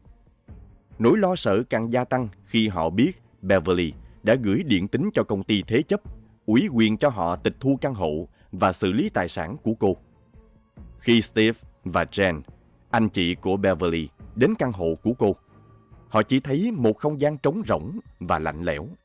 Bát đĩa bẩn vẫn còn trong bồn rửa, áo ngủ vẫn nằm trên giường, không có bất kỳ dấu hiệu nào của việc chuẩn bị rời đi. Điều đáng chú ý là toàn bộ quần áo của Beverly vẫn còn nguyên trong tủ, chỉ thiếu một số giấy tờ quan trọng như giấy khai sinh, hộ chiếu và sổ địa chỉ. Những giấy tờ này cùng với quyền truy cập vào tài khoản ngân hàng và danh sách liên lạc của người thân đều đã được Beverly giao cho Alex, người bạn cùng phòng mới của cô. Steve và Jen ngay lập tức đến nơi làm việc của Beverly. Một đồng nghiệp cho biết Beverly đã gọi điện báo ốm vào ngày hôm trước và xin nghỉ phép một thời gian. Người này nhận thấy giọng nói của Beverly có vẻ mệt mỏi và khàn hơn bình thường, nhưng vẫn nhận ra đó chính là cô. Sau khi rời khỏi văn phòng, Steve và Jen lập tức báo cảnh sát về sự mất tích của em gái mình. Cùng ngày hôm đó, vào khoảng 7 giờ tối, Jesse Moorhead, một cư dân 31 tuổi ở Florida, đang câu cá tại một kênh tưới tiêu hẻo lánh thuộc hạt St. Lucie, cách Pompano Beach khoảng 160 km. Khi đến gần một bụi cây rậm rạp, anh phát hiện một túi ni lông đen nổi trên mặt nước. Tò mò, Jesse kéo túi vào bờ và kinh hoàng nhận ra bên trong là thi thể không nguyên vẹn của một người phụ nữ. Nạn nhân bị một vết cắt sâu ở cổ, đầu và hai tay rời ra, chỉ còn sót lại một phần nhỏ xương hàm dưới. Hung thủ thậm chí đã cố gắng xóa bỏ hình xăm chú thỏ Thumper trên bụng nạn nhân, một hình xăm mà Beverly rất yêu thích. Tuy nhiên, hắn đã bỏ sót một hình xăm nhỏ ở mắt cá chân, một bông hồng vàng. Chính chi tiết này đã trở thành manh mối quan trọng, giúp cảnh sát xác định danh tính nạn nhân. Ngày 21 tháng 7 năm 1990, cảnh sát xác định nạn nhân chính là Beverly McGowan. Khám nghiệm tử thi cho thấy cô bị sát hại tại một địa điểm khác, nhiều khả năng là vào ngày 18 tháng 7, trùng với ngày cô gửi thư. Căn hộ của Beverly được khám xét kỹ lưỡng, nhưng không tìm thấy dấu vết vật lộn, dấu vân tay, sợi vải hay tóc khả nghi. Điều này cho thấy hung thủ là một kẻ chuyên nghiệp, có kinh nghiệm phi tang chứng cứ. Cùng ngày phát hiện thi thể, một người phụ nữ đã sử dụng thẻ tín dụng của Beverly để mua sắm tại trung tâm thương mại Aventura ở Miami. Các nhân viên bán hàng mô tả người phụ nữ này có mái tóc vàng óng, mắt xanh và nụ cười quyến rũ, nói giọng Anh chuẩn và toát lên vẻ tự tin. Báo cáo ngân hàng cũng cho thấy 795 USD đã được rút khỏi tài khoản của Beverly. Với những bằng chứng này, Alice nhanh chóng trở thành nghi phạm chính. Tuy nhiên, việc truy tìm Alice gặp khó khăn do thiếu thông tin về cô ta. Cảnh sát liên hệ với IBM và phát hiện không có bất kỳ nhân viên nào được điều chuyển từ Anh đến Florida. Hơn nữa, văn phòng mà Alice nói cô làm việc tại Fort Lauderdale thực chất không tồn tại. Toàn bộ thân phận của Alice chỉ là một màn kịch được dàn dựng công phu. Vậy người phụ nữ bí ẩn này là ai? Cô ta có đồng phạm không? Và động cơ thực sự của cô ta là gì? Mọi việc cho thấy Alice đã lên kế hoạch tỉ mỉ cho vụ án từ trước, và việc tình cờ thấy quảng cáo cho thuê phòng của Beverly chỉ là một cơ hội thuận lợi. Nếu Beverly đăng quảng cáo vào một ngày khác hoặc trên một tờ báo khác, nạn nhân của Alice có thể đã là một người hoàn toàn khác. Sự tính toán tỉ mỉ và thủ đoạn tinh vi cho thấy đây không phải là lần đầu tiên Alice gây án.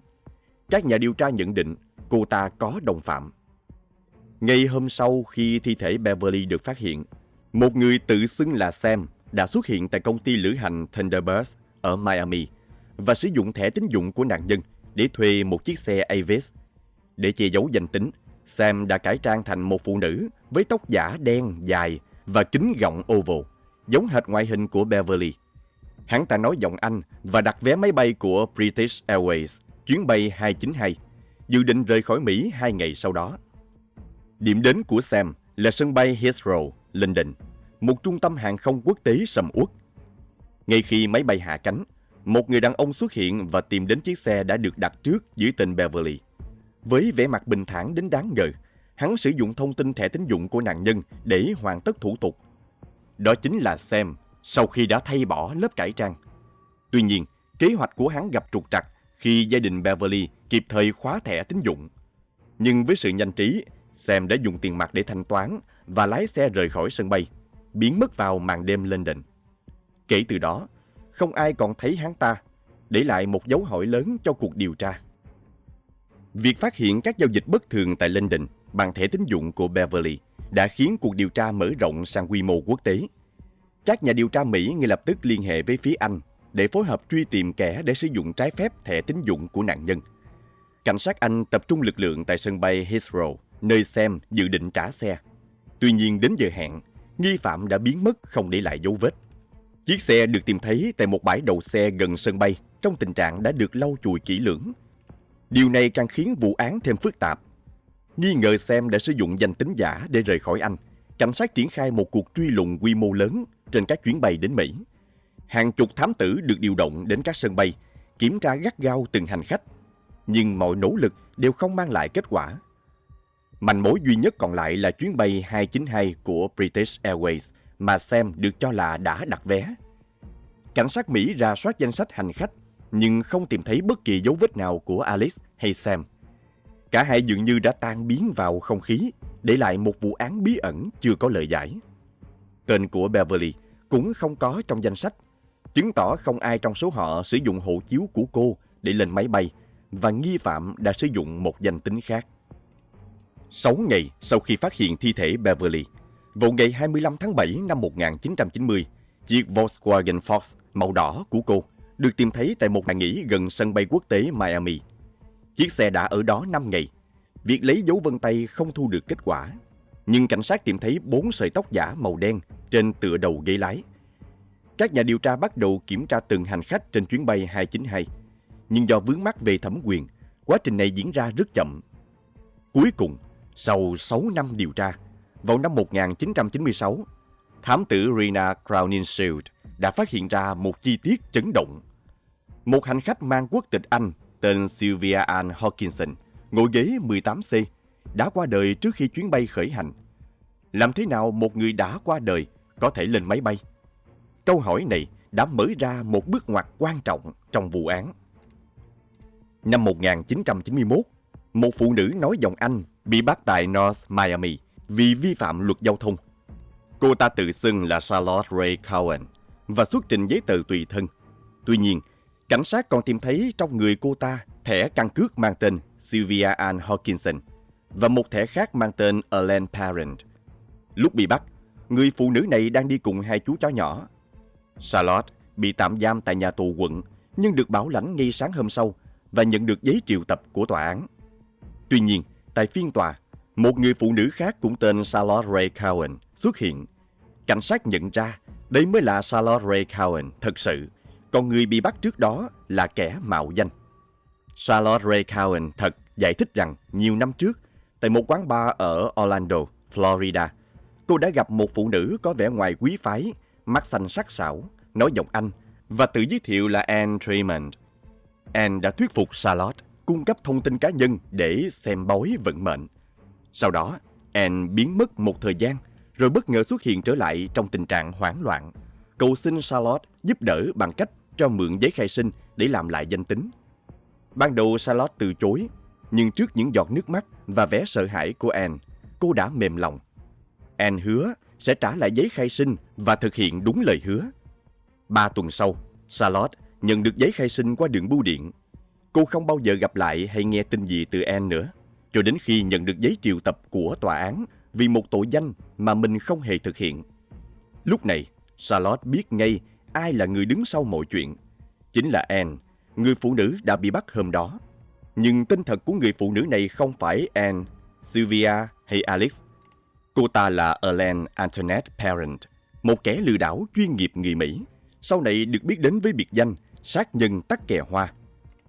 Sinh ra và lớn lên ở Bronx, New York, Elaine chuyển đến Florida khi 30 tuổi. Hành trình tội ác của cô ta bắt đầu từ năm 1985 sau một vụ trộm cắp bất thành. Cô ta trốn sang London, nơi cô ta học được cách nói tiếng Anh chuẩn như người bản xứ. Tại London, Elaine kết bạn với một phụ nữ vô gia cư, Sylvia Ann Hawkinson. Elaine không chỉ sát hại Sylvia mà còn đánh cắp danh tính của bà, sau đó làm hộ chiếu giả với cái tên này. Trong những năm tiếp theo, Elaine đã sử dụng hơn 20 danh tính khác nhau, đánh cắp từ cả nạn nhân nam và nữ ở cả hai bờ Đại Tây Dương. Những nạn nhân này hoặc bị lừa đảo, hoặc bị sát hại, hoặc thậm chí phải chịu cả hai bi kịch cùng lúc. Trên thực tế, Charlotte Ray Cowan là nạn nhân duy nhất được biết đến đã sống sót sau khi gặp gỡ Elaine. Elaine thường tiếp cận nạn nhân, làm quen và kết bạn trước khi ra tay sát hại. Sau đó, cô ta chiếm đoạt giấy tờ tùy thân và thông tin cá nhân của họ để mạo danh. Thi thể các nạn nhân thường bị hủy hoại để che giấu danh tính và trì hoãn việc nhận dạng. Khi danh tính thật của nạn nhân bị phát hiện, Elaine sẽ tìm kiếm nạn nhân mới, tiếp tục chuỗi hành vi tội ác của mình. Elaine được mô tả là một kẻ lừa đảo bậc thầy với khả năng diễn xuất tài tình và sức hút khó cưỡng. Cô ta rất giỏi trong việc tạo dựng lòng tin và ra tay bất ngờ khi nạn nhân không hề đề phòng. Với trí thông minh sắc bén và khả năng biến hóa khôn lường, Elaine thậm chí còn chế nhạo cả cơ quan chức năng. Biệt danh Tắc Kè Hoa bắt nguồn từ một tấm bưu thiếp vẽ tay được gửi đến cảnh sát với lời nhắn: lời chúc tốt đẹp nhất từ Tắc Kè Hoa của các bạn. Nhờ việc liên tục thay đổi tên, ngoại hình và di chuyển qua lại giữa Mỹ và Anh, Elaine đã lẫn trốn thành công trong gần 2 thập kỷ. Nhưng cuối cùng, cô ta đã phạm một sai lầm chí mạng, dẫn đến việc sa lưới pháp luật. Sau khi bị bắt năm 1991 dưới danh tính Charlotte Ray Cowan, Elaine bị yêu cầu ký vào một số giấy tờ. Khi các nhà điều tra trong vụ án mạng của Beverly phát hiện ra nghi phạm sở hữu thẻ căn cước của Sylvia Hawkinson trên chuyến bay 292, họ đã xem xét lại toàn bộ chứng cứ, đặc biệt là một cuốn sổ tay tìm thấy trong căn hộ của Beverly, nơi cô viết những lá thư từ biệt. Các lá thư được viết bằng nét chữ của Beverly, nhưng khi sử dụng thiết bị phát hiện tĩnh điện ESTA, các chuyên gia pháp y đã phát hiện ra những dấu vết ẩn không thể nhìn thấy bằng mắt thường. Những dấu vết này sau khi được phục hồi cho thấy những đoạn văn dài được viết bằng nét chữ của một người khác với nội dung đầy căm phẫn. Bạn sẽ phải trả giá, tôi đảm bảo đấy. Sau cách bạn đối xử và bỏ rơi tôi không hề hối tiếc khi phá hủy thứ mà chính tôi đã tạo ra. Nét chữ này hoàn toàn trùng khớp với mẫu chữ của Elaine, chứng minh cô ta đã có mặt tại căn hộ của Beverly vào thời điểm những lá thư từ biệt được viết. Thiết bị phát hiện tĩnh điện cũng tiết lộ địa chỉ người nhận lá thư đầy thù hận này, giúp cảnh sát tìm ra và liên lạc với người nhận, được gọi là nhân chứng X. Nhân chứng X, một nữ doanh nhân ở London, xác nhận Elaine chính là người yêu cũ của mình, và bà đã nhận được lá thư đó vào năm 1990, ngay sau khi hai người chia tay. Nhân chứng X cũng cho biết Elaine đã đánh cắp 2 chú chó nhỏ của bà và đòi tiền chuộc. Chi tiết này trùng khớp với việc 2 chú chó nhỏ được tìm thấy trong xe của Elaine khi cô ta mạo danh Charlotte Ray Cowan vào năm 1991. Đến lúc này, mọi việc đã rõ ràng. Elaine chính là Anne Tremont mà Charlotte Ray Cowan đã gặp, cũng chính là Sylvia Hawkinson trên chuyến bay 292, và Alex, người bạn cùng phòng, đã sát hại Beverly McGowan. Câu hỏi duy nhất còn lại là cô ta đang ở đâu? Vụ án Beverly lần đầu tiên được chương trình Unsolved Mysteries đưa tin vào năm 1991. Người dẫn chương trình Robert Stark sau đó xác nhận Elaine Parent, người phụ nữ bị truy nã gắt gao nhất thế giới, chính là nghi phạm chính. Chương trình America's Most Wanted cũng phát đi thông báo truy tìm sát nhân Tắc Kè Hoa. Ngày 6 tháng 4 năm 2002, nhờ thông tin từ một khán giả xem chương trình truy nã, cảnh sát đã tìm ra Elaine tại một căn hộ ở Panama City, Florida, nơi cô ta sống dưới một danh tính giả khác. Khi nghe tiếng chuông cửa, Elaine trong bộ đồ ngủ mở cửa và xuất trình một thẻ quân đội mang tên Darlene Thompson. Thoạt nhìn, tấm thẻ có vẻ hợp lệ, nhưng cảnh sát vẫn yêu cầu cô ta về đồn để thẩm vấn. Elaine xin phép vào nhà thay đồ. Trong lúc chờ đợi bên ngoài, một sĩ quan phát hiện thẻ căn cước là giả. Một cảnh sát khác tiến đến gõ cửa phòng ngủ, nhưng Elaine nói rằng cô ta vẫn đang thay đồ. Đột nhiên, một tiếng súng vang lên. Khi xông vào phòng, cảnh sát phát hiện Elaine đã tự sát bằng một khẩu súng lục 357 Magnum. Sát nhân Tắc Kè Hoa đã chọn cách kết liễu cuộc đời mình khi bị dồn vào đường cùng. Tại hiện trường, cảnh sát tìm thấy tóc giả, đồ hóa trang, giấy tờ tùy thân giả và sách hướng dẫn trang điểm sân khấu. Elaine được chôn cất lặng lẽ ở tuổi 60, mang theo những bí mật đen tối xuống mộ. Thật rùng mình khi nghĩ rằng những kẻ như Elaine Parent có thể tồn tại xung quanh chúng ta. Những người xa lạ ta gặp trên đường, bạn bè, người yêu, tất cả đều có thể che giấu những ý định thực sự. Ellen đã cướp đi sinh mạng của ít nhất 8 người và đánh cắp vô số danh tính trong suốt thời gian lẫn trốn. Thậm chí, có nghi vấn cô ta còn liên quan đến nhiều vụ án khác mà chưa được phát hiện. Cảnh sát cũng không hoàn toàn chắc chắn Ellen Parent là tên thật của cô ta, vì họ chưa tìm thấy giấy khai sinh.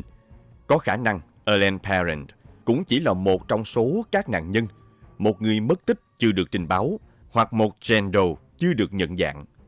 Tuy nhiên, gia đình các nạn nhân, bao gồm cả gia đình Beverly McGowan, cuối cùng cũng tìm được một chút an ủi khi biết rằng kẻ sát nhân đã không còn nữa. Nhưng trước khi kết thúc, hẳn nhiều bạn đang thắc mắc, còn nghi phạm thứ hai, người đàn ông tên Sam thì sao? Vụ án chỉ được giải quyết một phần, bởi danh tính và tung tích của Sam đến nay vẫn còn là một ẩn số. Nhiều người cho rằng Sam thực chất không tồn tại, mà chính là Ellen đổi tóc giả và thay đổi giọng nói. Giả thuyết này nghe có vẻ khó tin, khi cả nhân viên đại lý du lịch ở Mỹ và nhân viên cho thuê xe ở London đều nhầm Ellen là một người đàn ông. Tuy nhiên, Ellen được biết đến là một bậc thầy cải trang và từng sử dụng danh tính nam giới trong quá khứ. Có lẽ chúng ta sẽ không bao giờ biết được sự thật về Sam, hoặc liệu hắn ta có thực sự tồn tại hay không. Suốt 17 năm lẫn trốn, Ellen Parent hoàn toàn xứng đáng với biệt danh sát nhân tắc kè hoa. Cô ta sở hữu khả năng biến hóa khôn lường, dễ dàng hòa nhập vào bất kỳ môi trường nào, và cuối cùng đã chọn cách tự sát khi bị dồn vào đường cùng. 4. La Katrina, cuộc đời ngắn ngủi và cái kết đẫm máu của nữ sát thủ CJ Angie khét tiếng Mexico. Trong thế giới ngầm tàn bạo của các băng đảng mai thúy Mexico, một nhân vật bất ngờ đã phá vỡ mọi định kiến. Maria Guadalupe Lopez Esquivel, hay còn được biết đến với cái tên La Katrina. Ở tuổi 21, người phụ nữ trẻ với mái tóc đen dài và nụ cười quyến rũ này không chỉ là một sát thủ máu lạnh, mà còn nắm giữ vị trí cấp cao trong băng đảng Jalisco thế hệ mới CJNG, một trong những tổ chức tội phạm nguy hiểm và phát triển nhanh nhất trên thế giới. Vậy làm thế nào một cô gái chỉ mới 21 tuổi lại có thể vươn lên bà trùm của một trong những băng đảng mai thúy khét tiếng nhất Mexico? La Katrina sinh ra trong một gia đình bình thường tại Tepancatepec, một thành phố nhỏ ở Tây Nam Mexico. Cuộc đời cô bắt đầu rẽ lối vào năm 2017 khi cô gặp Miguel Alamedos Fernandez, một thủ lĩnh quyền lực của CJNG. Cuộc gặp gỡ này đã mở ra cánh cửa đưa La Katrina bước chân vào thế giới ngầm tội ác. CJNG không chỉ là một băng đảng mai thúy thông thường.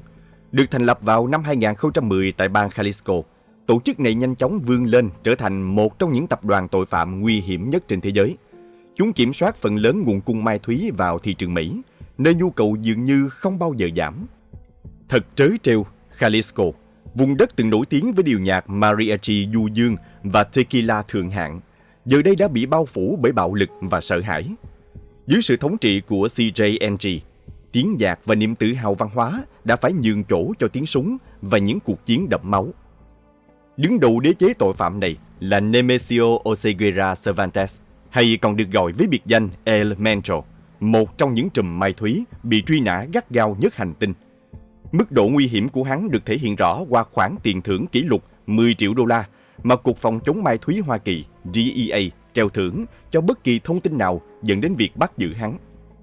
Dưới sự chỉ đạo của El Mencho, CJNG đã tạo ra một làn sóng ma túy chưa từng có tiền lệ, tràn ngập thị trường Hoa Kỳ và đẩy mạnh các hoạt động buôn lậu ra toàn cầu.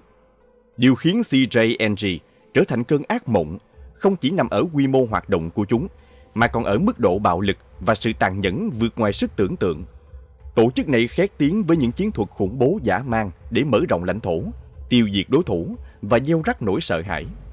Không dừng lại ở việc sở hữu một kho vũ khí hiện đại gồm máy bay không người lái, súng phóng lựu và vũ khí hạng nặng, chúng sẵn sàng sử dụng tất cả trong các cuộc tấn công táo bạo, bất chấp hậu quả. Một minh chứng rõ ràng cho sự manh động của CJNG chính là vụ phóng lựu tấn công máy bay trực thăng quân sự, khiến 6 người thiệt mạng. Hành động táo tợn này không chỉ là một lời thách thức trực diện đến lực lượng quân đội Mexico, mà còn đánh dấu bước leo thang nghiêm trọng trong cuộc chiến mai thúy. CJNG sẵn sàng thực hiện những chiến thuật không khoan nhượng để bảo vệ và củng cố vị thế của đế chế tội phạm mà chúng xây dựng. Trong bối cảnh chính phủ Mexico tăng cường đàn áp các trùm ma túy, CJNG đã vươn lên như một thế lực mới với mức độ bạo lực vượt xa mọi đối thủ. Không chỉ giới hạn trong lĩnh vực buôn bán ma túy, tổ chức này còn mở rộng phạm vi hoạt động ra khắp toàn cầu, bao gồm châu Âu, châu Á, Úc và châu Mỹ. CJNG không chỉ nguy hiểm ở quy mô hoạt động, mà còn thể hiện sự tinh vi và bài bản trong tổ chức, giúp chúng kiểm soát chặt chẽ các bang trọng điểm như Jalisco, Michoacán, Guerrero và thậm chí vươn tới Veracruz ở phía bên kia đất nước. Tập trung vào buôn bán ma túy đá và các loại amphetamine, CJNG hiện được coi là một trong những tổ chức tội phạm đáng sợ nhất tại Mexico. Mặc dù một số cá nhân như Homero Guerra Moreno đã bị bắt và kết án, điển hình là bản án 27 năm tù vì buôn lậu hơn 15.000 kg ma túy đá vào Nam Texas năm 2013, chưa có bằng chứng rõ ràng về mối liên hệ của ông ta với CJNG. Tuy vậy, mức độ nguy hiểm của CJNG đã được Bộ Tư pháp Hoa Kỳ khẳng định khi xếp chúng vào danh sách 5 tổ chức tội phạm quốc tế nguy hiểm nhất thế giới, dựa trên quy mô hoạt động buôn bán ma túy và những hành vi bạo lực tàn khốc của chúng. Ở Mexico, CJNG đã nhanh chóng trở thành đối thủ lớn nhất của băng đảng Sinaloa. Đặc biệt, sau khi trùm ma túy khét tiếng Joaquin El Chapo Guzman bị bắt và nhận án tù chung thân vào năm 2019, vì El Chapo sa lưới đã tạo ra khoảng trống quyền lực và CJNG không bỏ lỡ cơ hội chiếm lấy vị thế dẫn đầu. Khác với những người phụ nữ bị hoàn cảnh ép buộc, La Catrina lại mang trong mình tham vọng quyền lực và sự giàu sang vượt bậc. Không chỉ dừng lại ở việc kiếm sống, cô khao khát tiền bạc, địa vị và khả năng kiểm soát người khác. Chính tham vọng này đã khiến cô nhanh chóng trở thành một sicaria, nữ sát thủ cho CJNG, đồng thời vươn lên nắm giữ vị trí lãnh đạo tại một số khu vực chiến lược ở Michoacán. Xu hướng phụ nữ tham gia sâu vào hoạt động của các băng đảng ma túy ngày càng rõ nét, và La Catrina là một ví dụ tiêu biểu. Những người phụ nữ này không còn muốn chỉ đứng sau hậu trường hay trở thành vợ của các trùm ma túy. Thay vào đó, họ chủ động tìm kiếm cơ hội để trực tiếp tham gia vào các hoạt động tội phạm. Bị cuốn hút bởi tiền bạc, quyền lực và cảm giác nguy hiểm đầy kích thích. Một số thậm chí sẵn sàng trở thành sicaria, những nữ sát thủ máu lạnh, thực hiện các vụ ám sát táo tợn và đóng vai trò quan trọng trong cơ cấu tổ chức của băng đảng. Vẻ ngoài quyến rũ là một vũ khí lợi hại mà các sicaria như La Catrina biết cách tận dụng triệt để. Với ngoại hình thu hút, họ dễ dàng làm đối thủ mất cảnh giác, tạo điều kiện để hạ gục mục tiêu mà không để lại cơ hội phản kháng. Sự đối lập giữa vẻ đẹp bề ngoài và bản chất tàn bạo bên trong của họ khiến nhiều người không ngờ tới. La Catrina chính là minh chứng hoàn hảo, một gương mặt xinh đẹp nhưng ẩn sâu là một sát thủ máu lạnh, sẵn sàng gây ra những tội ác khủng khiếp. Trên mạng xã hội, La Catrina không ngần ngại khoe khoang cuộc sống xa hoa của mình.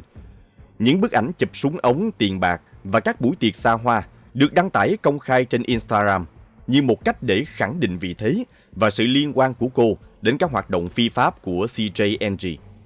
Mặc dù không phải là trợ thủ hàng đầu của El Mencho, La Catrina vẫn giữ vai trò quan trọng trong tổ chức, lãnh đạo một nhóm sát thủ tại Michoacán và trực tiếp tham gia vào các phi vụ lớn như bắt cóc, tống tiền và ám sát.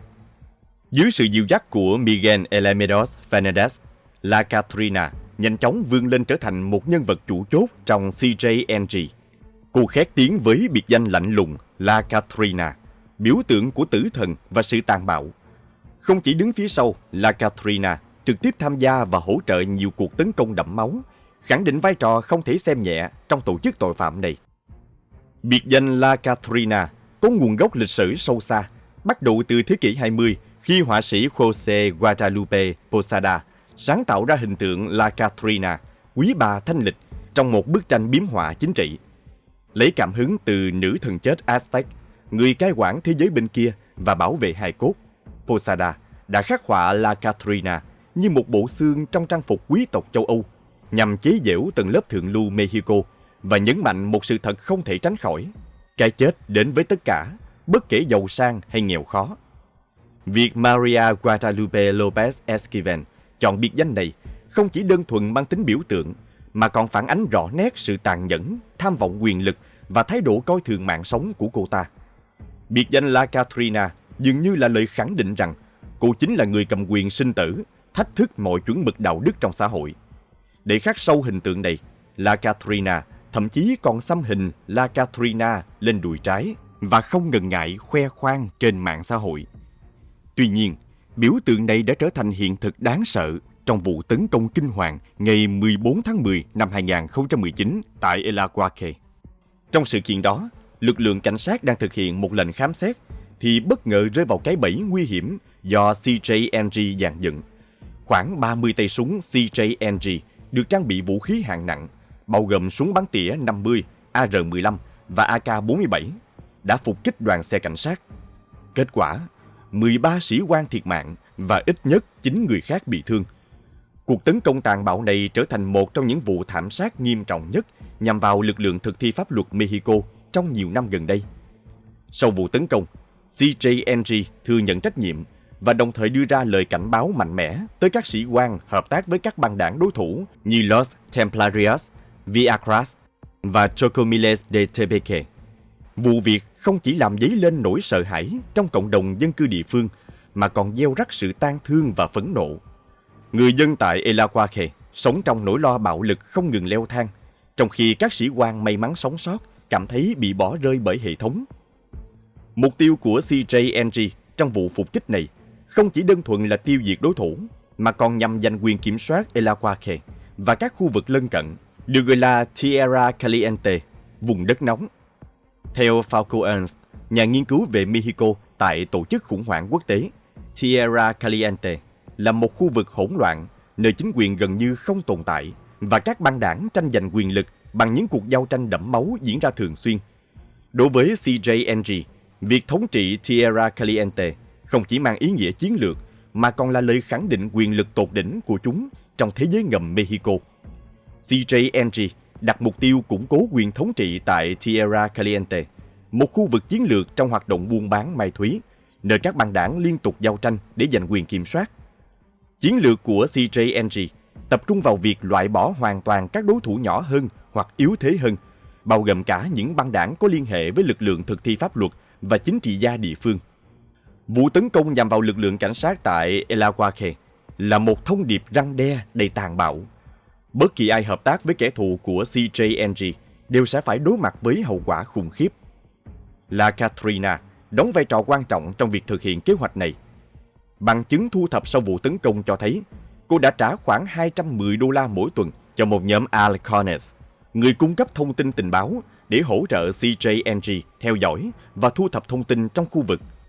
Không những thế, một đoạn ghi âm bị rò rỉ tiết lộ rằng La Katrina đã nhận lệnh trực tiếp từ Miguel Elemedos Fernandez, bạn trai và cũng là cấp trên của cô trong CJNG, để lên kế hoạch phục kích tại El Aquaque vào ngày 14 tháng 10. Trong đoạn ghi âm, Elemedos giao nhiệm vụ rõ ràng và La Katrina xác nhận mọi thứ đã được chuẩn bị kỹ lưỡng.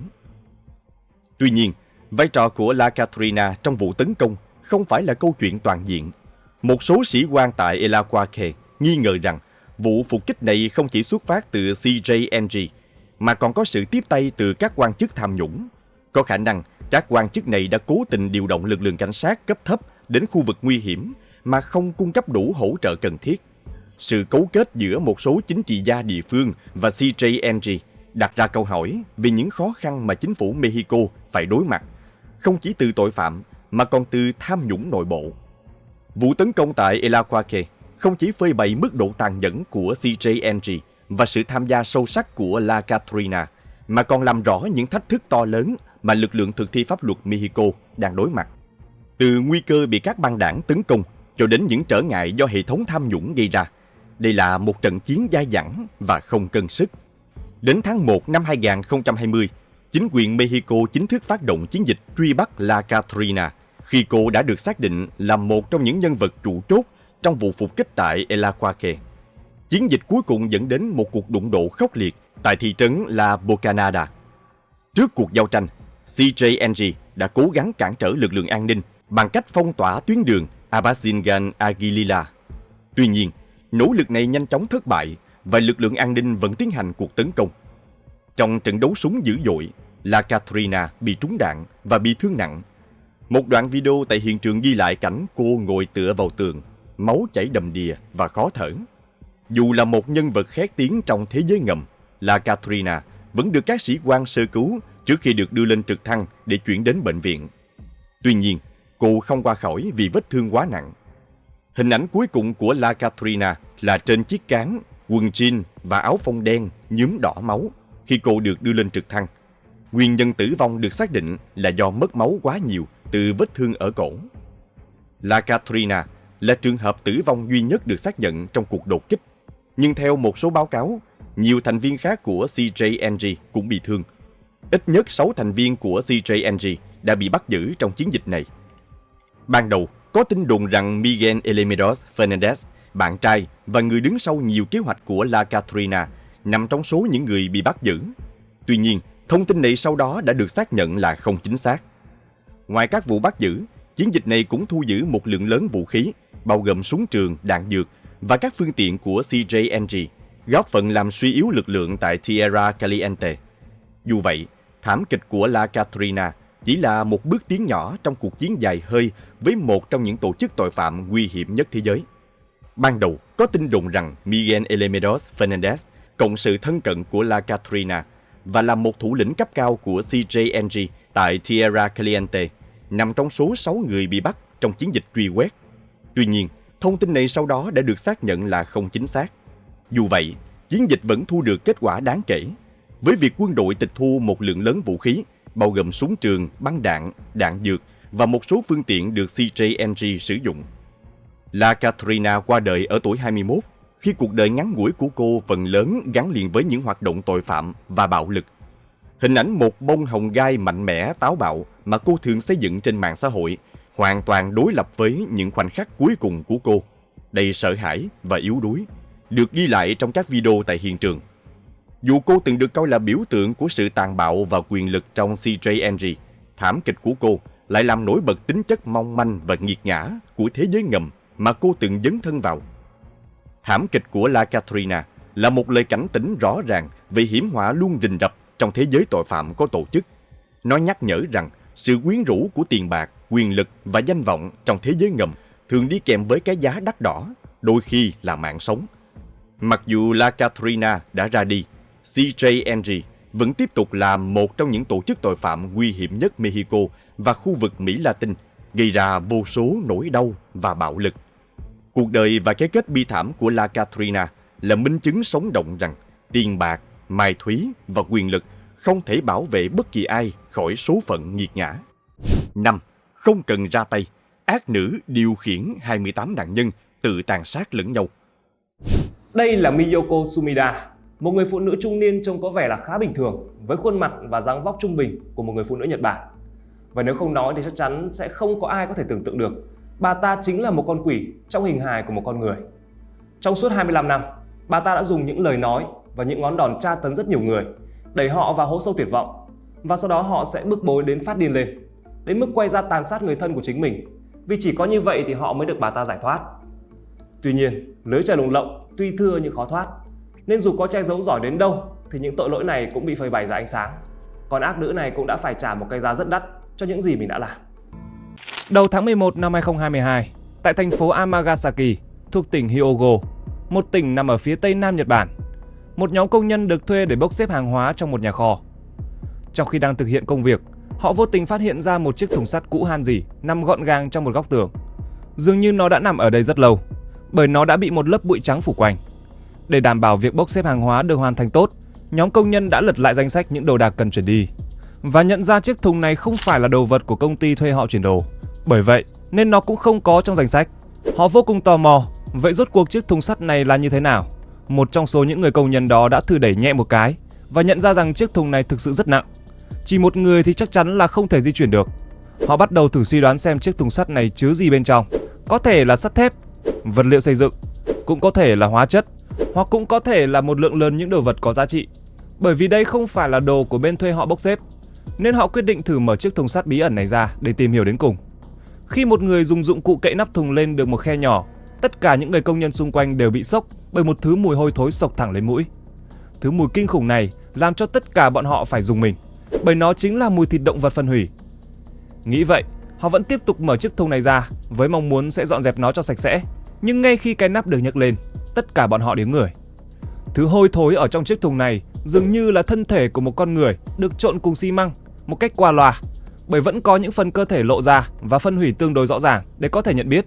Ngay lập tức, họ nhấc máy lên gọi cho cảnh sát để báo cáo về sự việc kinh hoàng này. Cảnh sát thành phố Amagasaki không để chậm trễ, nhanh chóng cử đội điều tra đến hiện trường. Sau khi thực hiện điều tra sơ bộ hiện trường và khám nghiệm pháp y, cảnh sát bước đầu đã có được một số thông tin về nạn nhân như sau. Nạn nhân là nữ, độ tuổi khoảng 60. Nguyên nhân tử vong là do gãy cổ, dẫn đến ngạt thở. Ở hiện trường không tìm được thêm bất kỳ đồ dùng nào liên quan đến chiếc thùng và nạn nhân, nên tạm thời chưa thể xác minh ra danh tính. Tuy nhiên, hình thức tra tấn thi thể nạn nhân này cũng khiến cho cảnh sát có một chút nghi ngờ, do đây là một thủ pháp thủ tiêu thường thấy của những băng đảng xã hội đen ở Nhật Bản. Cảnh sát đặt ra nghi vấn, rất có thể nạn nhân đã đắc tội với giới xã hội đen, và việc nhận dạng nạn nhân thông qua dấu vân tay trong tình trạng đã bị phân hủy là bất khả thi. Nên là cảnh sát đã chuyển hướng sang phương án lấy dấu răng và so với hồ sơ nha khoa, đồng thời cũng kết hợp đối chiếu với những vụ mất tích đã được báo án trước đây. Trong quá trình điều tra, cảnh sát đặc biệt chú ý đến một vụ báo mất tích cách đây khoảng 2 tháng. Những người báo án lần lượt là Kei Ue, 44 tuổi, em gái ruột Yumi Ue, 42 tuổi, và Kawamura, 43 tuổi, chồng của người em gái. Ba người này đã trình báo rằng mẹ của bọn họ, bà Kazuko Ue, 66 tuổi, là mẹ ruột của hai chị em Kei và Yumi mất tích. Tại thời điểm tiếp nhận thông tin, cảnh sát cũng đã tiến hành điều tra, nhưng việc điều tra đó không có tiến triển gì. Ngoại trừ việc một số người hàng xóm lân cận đã nói rằng nhà Ue gần đây thường xuyên xảy ra to tiếng, cãi vã, thậm chí là tiếng đập phá đồ đạc Kazuko vọng ra, khiến họ rất khó hiểu. Bởi bình thường, những người con của bà Kazuko luôn thể hiện cho mọi người thấy bọn họ là những người vô cùng hiếu thảo và quan tâm. Đến khi phát hiện ra chiếc thùng sắt này, cảnh sát nhận thấy thi thể này có một vài dấu hiệu tương đồng với bà Kazuko đã được thông báo mất tích trước đó, bao gồm chiều cao và độ tuổi. Vì vậy, cảnh sát đã tiến hành điều tra kỹ càng thêm về gia đình Ue này. Bất ngờ là họ đã biết được một thông tin rất quan trọng.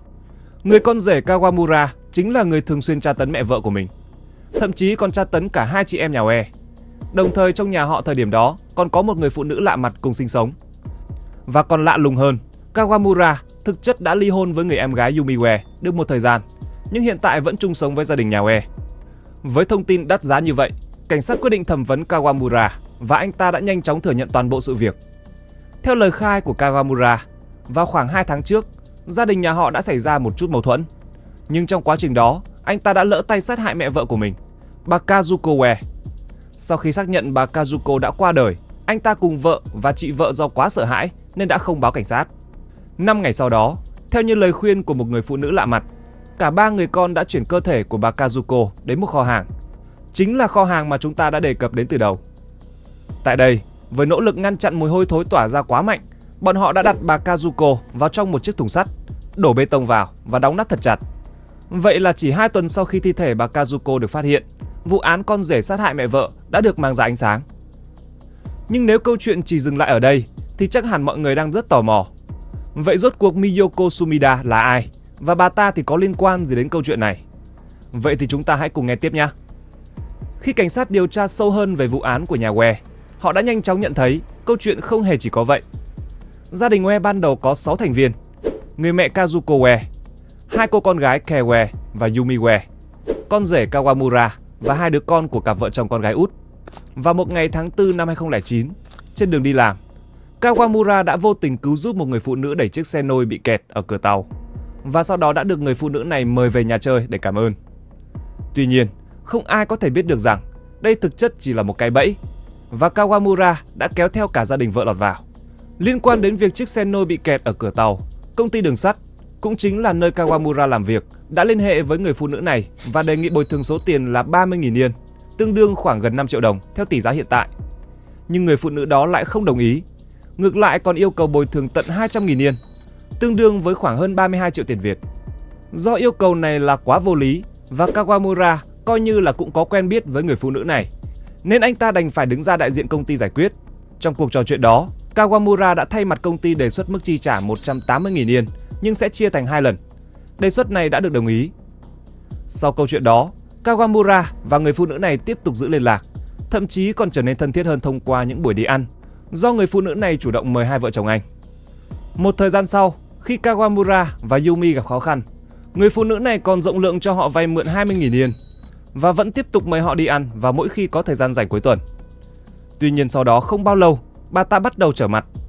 Tính toán tất cả những bữa ăn đã từng mời, cộng với số tiền bà ta cho vay và đòi hai vợ chồng Kawamura phải trả ngay lập tức.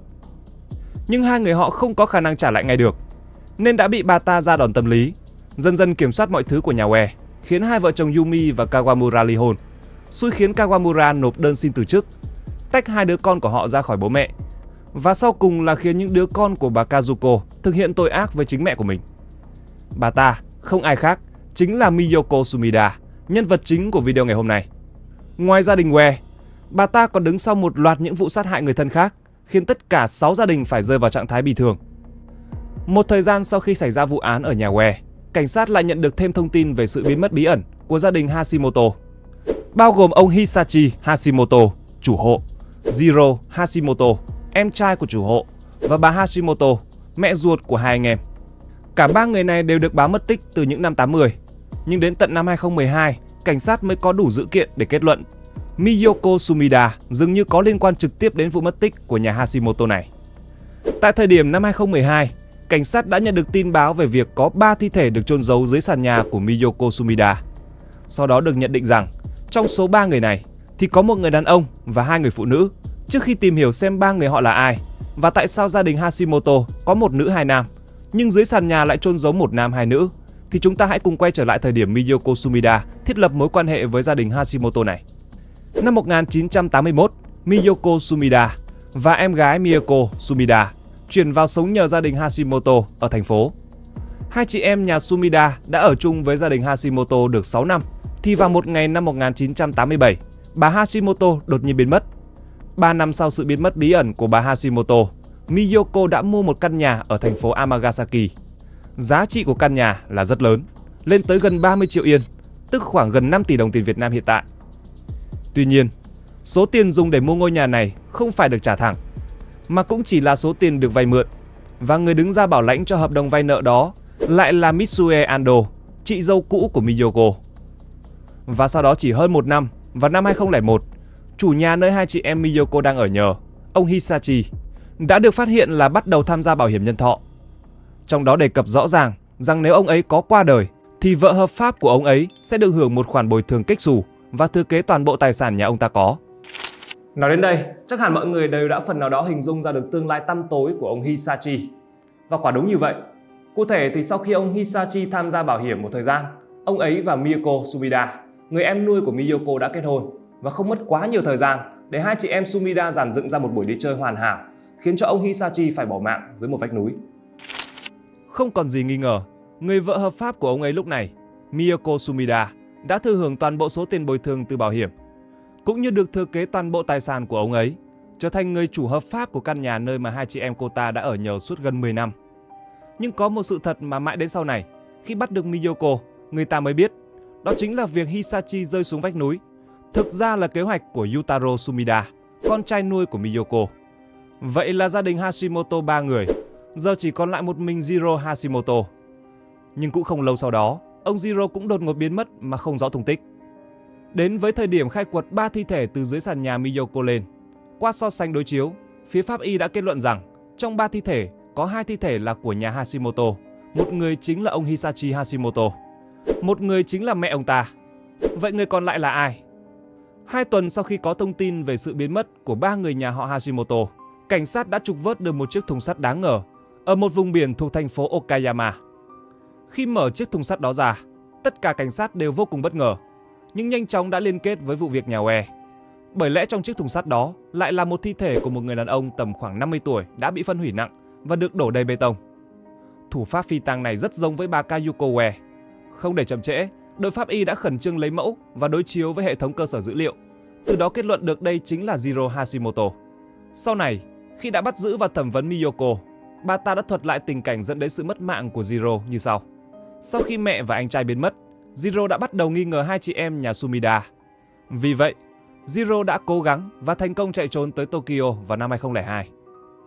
Đến năm 2005, Miyoko đã thuê chính anh họ của mình, một người đàn ông cao lớn tên là Masanori Ri, đồng thời là thành viên trong một băng đảng xã hội đen khét tiếng ở Nhật Bản lúc bấy giờ, cùng bà ta đi đến Tokyo để tìm và đưa Jiro về lại Amagasaki. Khi tìm được Jiro, nhóm người của Masanori đã ở lại nhà của Jiro mấy ngày liên tục. Nhưng dường như, ngoại trừ việc tác động lên tinh thần của Jiro, thì nhóm côn đồ này đã không động tay động chân mấy. Bởi lẽ, trong những ngày đó, người ta vẫn thấy Jiro đi làm bình thường.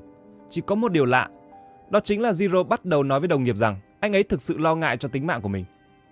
Sau một vài ngày để Jiro sống trong lo sợ, nhóm côn đồ này đã nghe theo chỉ đạo của Miyoko và đưa Jiro quay trở lại căn hộ của Miyoko tại Amagasaki, giam giữ anh ta ở đây trong 2 năm tiếp sau đó. Đến năm 2009, Jiro lại một lần nữa trốn thoát khỏi sự tra tấn của Miyoko cùng đồng bọn. Nhưng không may, Jiro vẫn bị chúng tìm ra không lâu sau đó. Anh lại bị đưa quay trở lại ngôi nhà kinh hoàng kia, nơi mà anh đã bị nhốt ngoài ban công được quây kín bằng những tấm gỗ, bị tra tấn bằng vũ lực và cuối cùng là không cho uống nước cho đến tận khi qua đời. Sau khi phát hiện Jiro bị nhốt ngoài ban công đã không còn dấu hiệu của sự sống, nhóm người của Miyoko đã cho thi thể của anh ta vào trong một chiếc thùng, đổ xi măng vào trong, tương tự như thủ pháp thực hiện với nạn nhân Kazuko Ue, và cuối cùng là thả xuống biển. Nghe đến đây, hẳn là mọi người đang rất thắc mắc. Vậy nếu như chỉ xác định được 2 trong số 3 thi thể ở dưới sàn nhà là người nhà Hashimoto, và người cuối cùng của gia đình này được tìm thấy ở một nơi khác, vậy thì cái thi thể còn lại đó là của ai? Hãy cùng mình theo dõi tiếp nha. Bởi đây là một chuỗi những vụ án được liên kết với nhau về mặt thời gian, và đương nhiên là cùng một kẻ chủ mưu, Miyoko Sumida. Cùng trong khoảng thời gian Miyoko và đồng bọn thực hiện kế hoạch tàn độc đối với nhà Hashimoto, vào năm 2001, Miyoko đã tiếp cận đến 2 gia đình khác thông qua chính người chồng của mình. Chồng Miyoko là bạn học trung học với người con trai cả của gia đình Minayoshi, và gia đình Minayoshi lại có mối quan hệ họ hàng với gia đình Tanimoto. Vậy là ngay cả khi chưa xử lý xong gia đình Hashimoto, thì mục tiêu mới của Miyoko Sumida đã được xác định. Trước tiên là gia đình Minayoshi, những người có người trực tiếp quen biết với chồng Miyoko.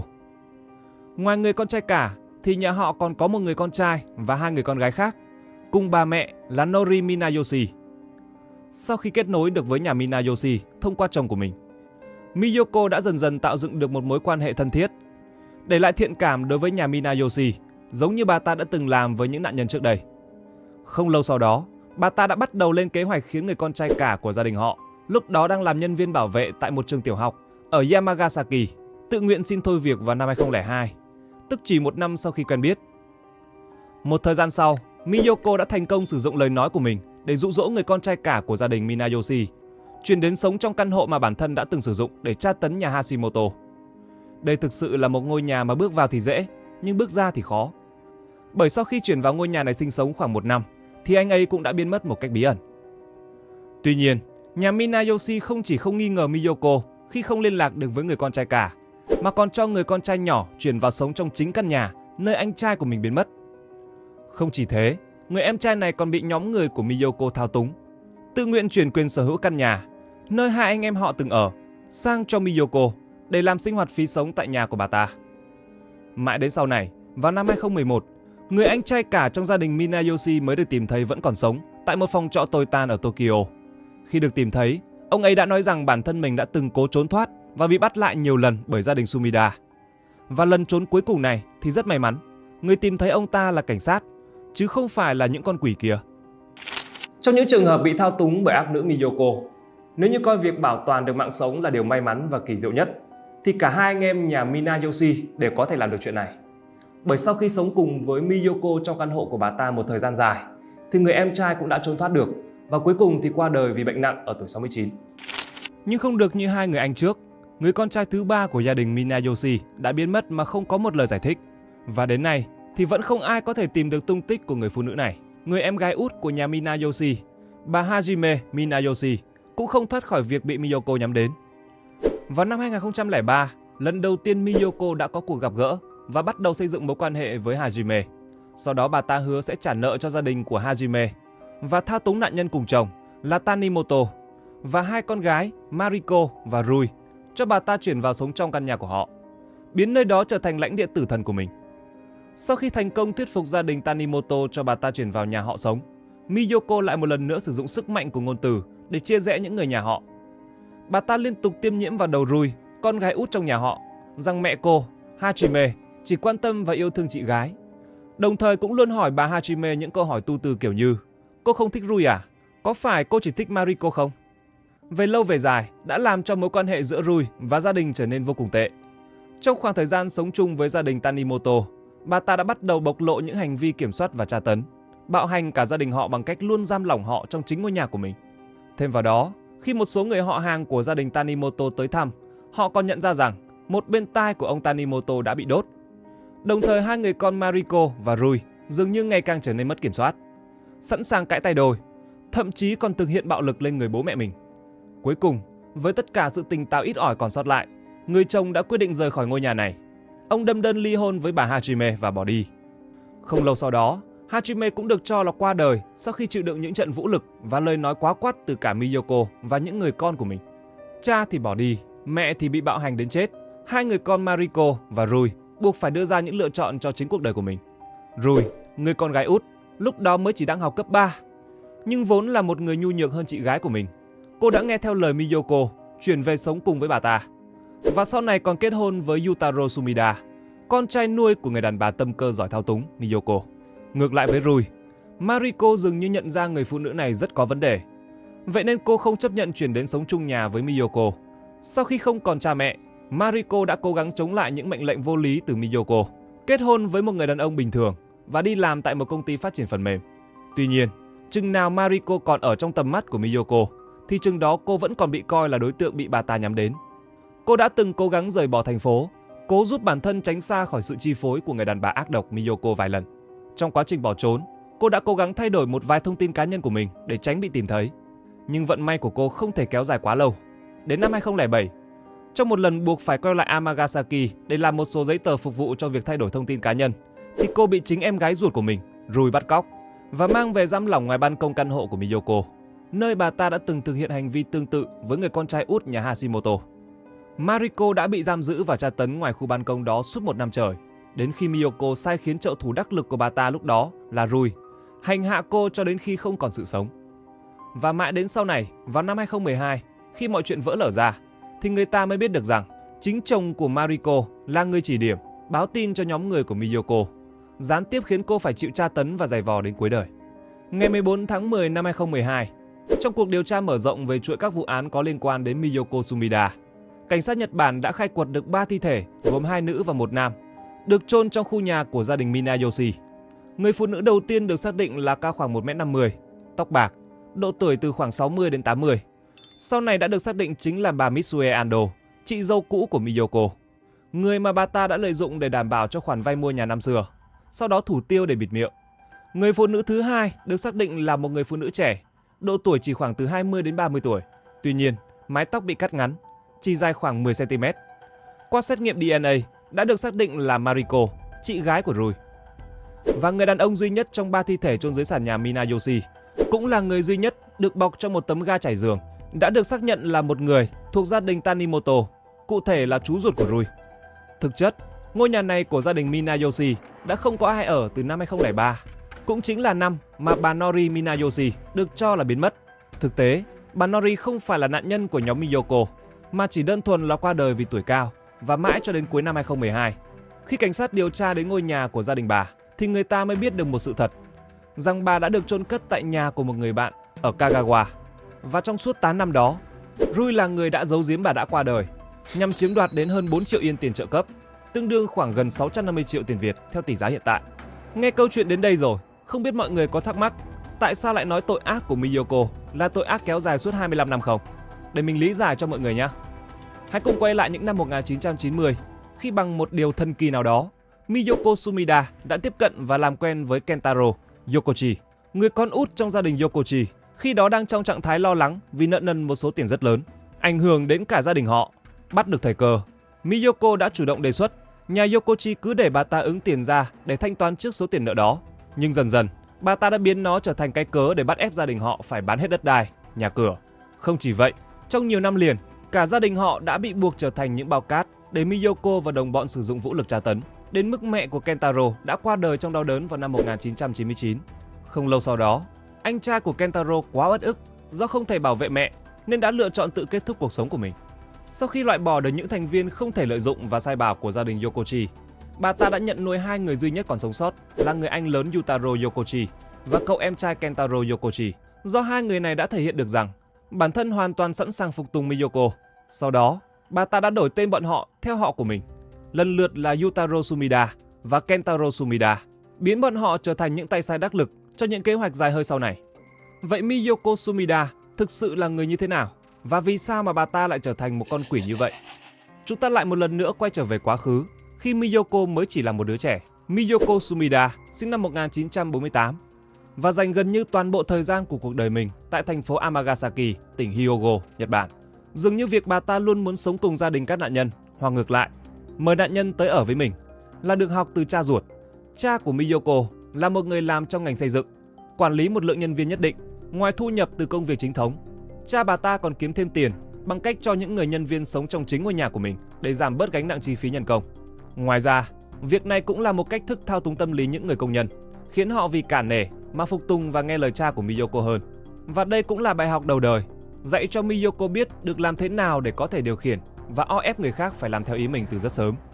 Lên đến những năm trung học, gia đình Miyoko cũng tương đối khá giả do công việc làm ăn của cha khá thuận lợi, nhưng Miyoko lại tỏ ra không có hứng thú với việc đến trường. Miyoko thường xuyên bỏ học, trốn tiết, thậm chí cá biệt đến mức liên tục bị kỷ luật bởi những hành vi bạo lực và trộm cắp vặt. Trong suốt quá trình lớn lên này, dường như bên cạnh Miyoko không hề có bóng dáng của cha mẹ, do công việc của họ quá bận rộn để có thể chăm sóc con. Vì vậy, gần như cả tuổi thơ và thời niên thiếu của Miyoko đã sống trong sự giám sát lỏng lẻo của người ba đã lớn tuổi của mình. Đến khi học lên cấp 3, Miyoko đã thể hiện sự bất cần của mình bằng cách bỏ học và đi làm trong những quán bar, câu lạc bộ vui chơi trong thành phố Amagasaki. Khi 19 tuổi, Miyoko đã dấn thân trở thành tú bà, nhờ môi giới những gã đàn ông có nhu cầu với những cô gái trẻ, thậm chí có cô gái chỉ mới 16 tuổi. Với những thú vui hoan lạc như vậy, Miyoko vào đời từ khá sớm. Khi mới chỉ ngoài 20 tuổi, Miyoko đã cưới và ly hôn với 2 người đàn ông. Cũng không có gì ngạc nhiên khi những người như Miyoko cũng có mối quan hệ vô cùng mật thiết với giới xã hội đen Nhật Bản. Điển hình là người anh trai kết nghĩa Masanori Ri đã được đề cập từ đoạn đầu video. Nhưng rồi cuối cùng thì những năm tháng tội lỗi của bà ta cũng bị lôi ra trước ánh sáng. Là một người bỏ học và lao vào tệ nạn từ rất sớm, từ lâu bà ta luôn chỉ muốn kiếm được thật nhiều tiền mà không cần phải lao động cực nhọc. Tận dụng cái đầu có sỏi do va vấp vào đời từ độ tuổi rất trẻ, bà ta dường như đã trở thành một con người vô cùng khéo ăn nói, dễ dàng nắm bắt và thao túng tâm lý của các nạn nhân.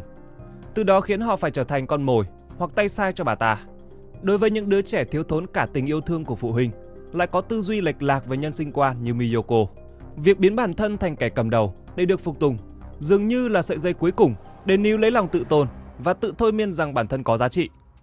Vì vậy mà sau khi bị bắt, bà ta vẫn nhất quyết không hề ăn năn hối lỗi một phút giây nào đối với những gì mình đã từng làm. Ngày 5 tháng 12 năm 2012, Miyoko Sumida chính thức bị bắt giữ do được xác định là có liên quan mật thiết đến hàng loạt vụ mất tích bí ẩn của những gia đình có quen biết với bà ta.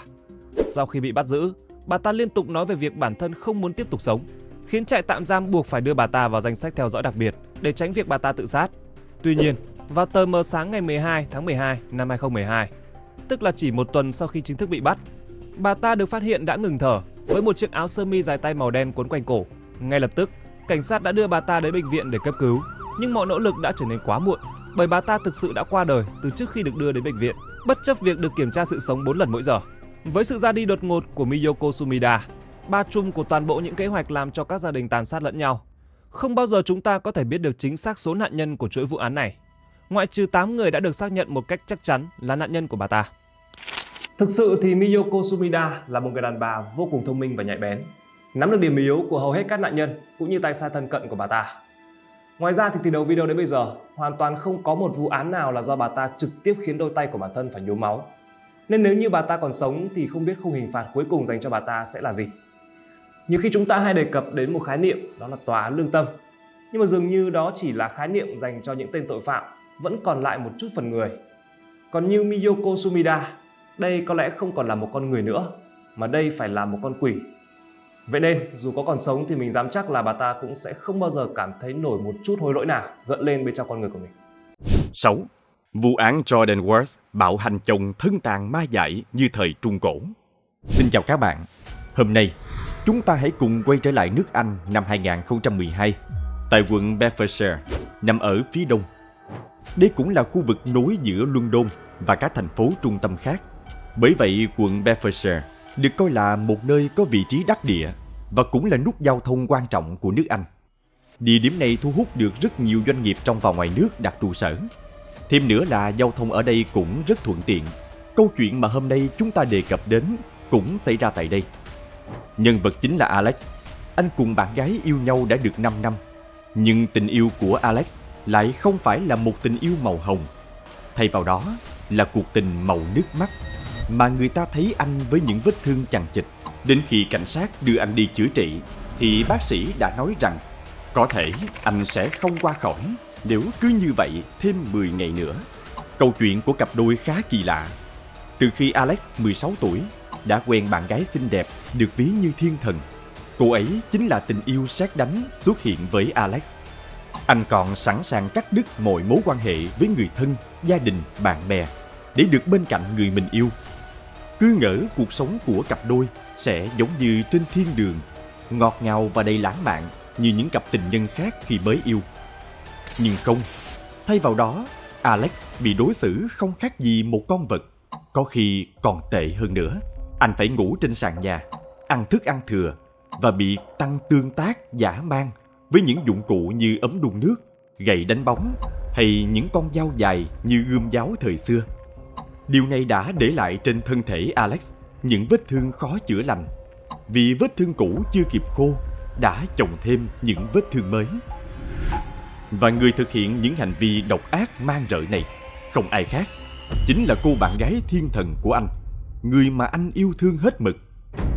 Vậy tại sao người bạn gái lại đối xử với bạn trai của mình như vậy? Điều gì đã khiến cho cặp đôi đi đến bước đường này? Alex Kiel, sinh năm 1995, là một chàng trai hướng nội. Anh sinh ra tại Stewartby, quận Bedfordshire, Vương quốc Anh. Lúc mới sinh, Alex chỉ nặng chưa đến 1 kg do bị sinh non. Các bác sĩ đã phải thực hiện nhiều lần cấp cứu mới có thể giành lại sự sống của anh từ tay tử thần. Vì vậy mà trong gia đình, Alex luôn là cậu bé được mọi người dành cho nhiều tình yêu và cưng chiều hết mức. Mặc dù nhận được sự yêu thương vô điều kiện từ gia đình và người thân, nhưng Alex không vì thế mà trở nên nổi loạn hay khó chịu. Ngược lại, anh lại là một người con rất hiểu biết và ngoan ngoãn. Đến khi trưởng thành, ngoài gia đình ra thì trong đầu anh không có gì ngoài bóng đá. Cứ đến cuối tuần, Alex sẽ hẹn vài người bạn của mình để cùng nhau đi đá bóng. Còn thời gian rảnh các ngày trong tuần, anh sẽ ở cùng với ông nội. Trong mắt anh ấy, cuộc sống có lẽ sẽ mãi hạnh phúc không lo lắng gì như thế. Tình yêu đối với anh là những thứ phù phiếm không có thật. Theo như lời của Alex, anh không quan tâm đến các cô gái, nhưng thời điểm anh nói ra câu này là khi anh còn rất trẻ. Cho đến khi một cô gái xuất hiện khiến mọi tuyên bố của Alex đều trở nên vô nghĩa. Vào một ngày cuối tuần đẹp trời trong tháng 6 năm 2012, Alex lúc đó 16 tuổi. Vì là ngày nghỉ nên anh không cần đi học. Anh quyết định tham gia xem buổi biểu diễn tại trường học của một người bạn. Và điều bất ngờ đã xảy ra. Anh bắt gặp một bóng dáng xinh đẹp. Trái tim anh đã lỡ một nhịp. Giống như trong những câu chuyện cổ tích, Alex cảm thấy mình đã trúng tiếng sét ái tình. Cô gái này tên là Jordan Worth, nữ chính của chúng ta ngày hôm nay. Cô cũng vừa tròn 16 tuổi. Jordan là một vận động viên thể dục xuất sắc và không có gì bất ngờ khi cô luôn là tâm điểm của mọi sự chú ý. Với một vóc dáng khỏe khoắn nhờ luyện tập hàng ngày và gương mặt yêu kiều duyên dáng. Có một điều đặc biệt cần nhấn mạnh ở đây là Jordan đã để ý đến Alex từ trước. Ngay sau đó, đôi trẻ cũng có cuộc nói chuyện đầu tiên. Alex mặc dù là người hướng nội điển hình, nhưng lần này anh lại trở nên rất mạnh dạn và quyết đoán, bắt đầu tán tỉnh cô gái mà mình trúng tiếng sét ái tình từ cái nhìn đầu tiên. Câu chuyện được tiếp diễn và càng ngày, Alex càng nhận ra hai người rất hợp nhau. Anh cũng không ngờ việc nói chuyện với một cô gái lại có thể khiến anh phấn khích như vậy. Mối quan hệ của cả hai tiến triển một cách nhanh chóng như dự đoán. Và chẳng bao lâu, cả hai đã chính thức hẹn hò. Từ khi mối quan hệ của họ được xác định, Alex luôn muốn giới thiệu Jordan với gia đình và bạn bè. Anh muốn khoe với cả thế giới về cô người yêu xinh đẹp của mình. Đúng thời điểm này gia đình của anh lại đi du lịch, nên Alex đã mời vài người bạn đến nhà để tổ chức một cuộc gặp mặt. Lý do chính của bữa tiệc là để giới thiệu cô bạn gái mà anh tự hào. Tại buổi tiệc, Jordan cũng thể hiện rất tốt là một cô bạn gái dịu dàng đáng yêu và cũng vô cùng quyến rũ. Tất cả bạn bè của Alex đều không ngớt lời khen ngợi Jordan.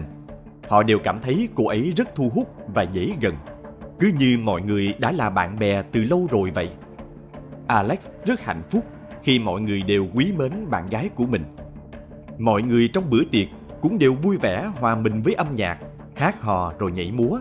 Bạn bè còn tỏ ra ghen tị với Alex khi tìm được cô bạn gái vừa xinh đẹp lại vừa thông minh. Alex khi đó 17 tuổi. Anh như đang trên đỉnh cao của cuộc đời. Vì tình thân, tình bạn hay tình yêu, anh đều có đủ cả. Cảm thấy tương lai trước mắt đều một màu tươi sáng. Nhưng Alex đã không ngờ rằng những điều đẹp đẽ đó sẽ nhanh chóng thay đổi, nhanh như cái cách họ tiến đến bên cuộc đời của nhau.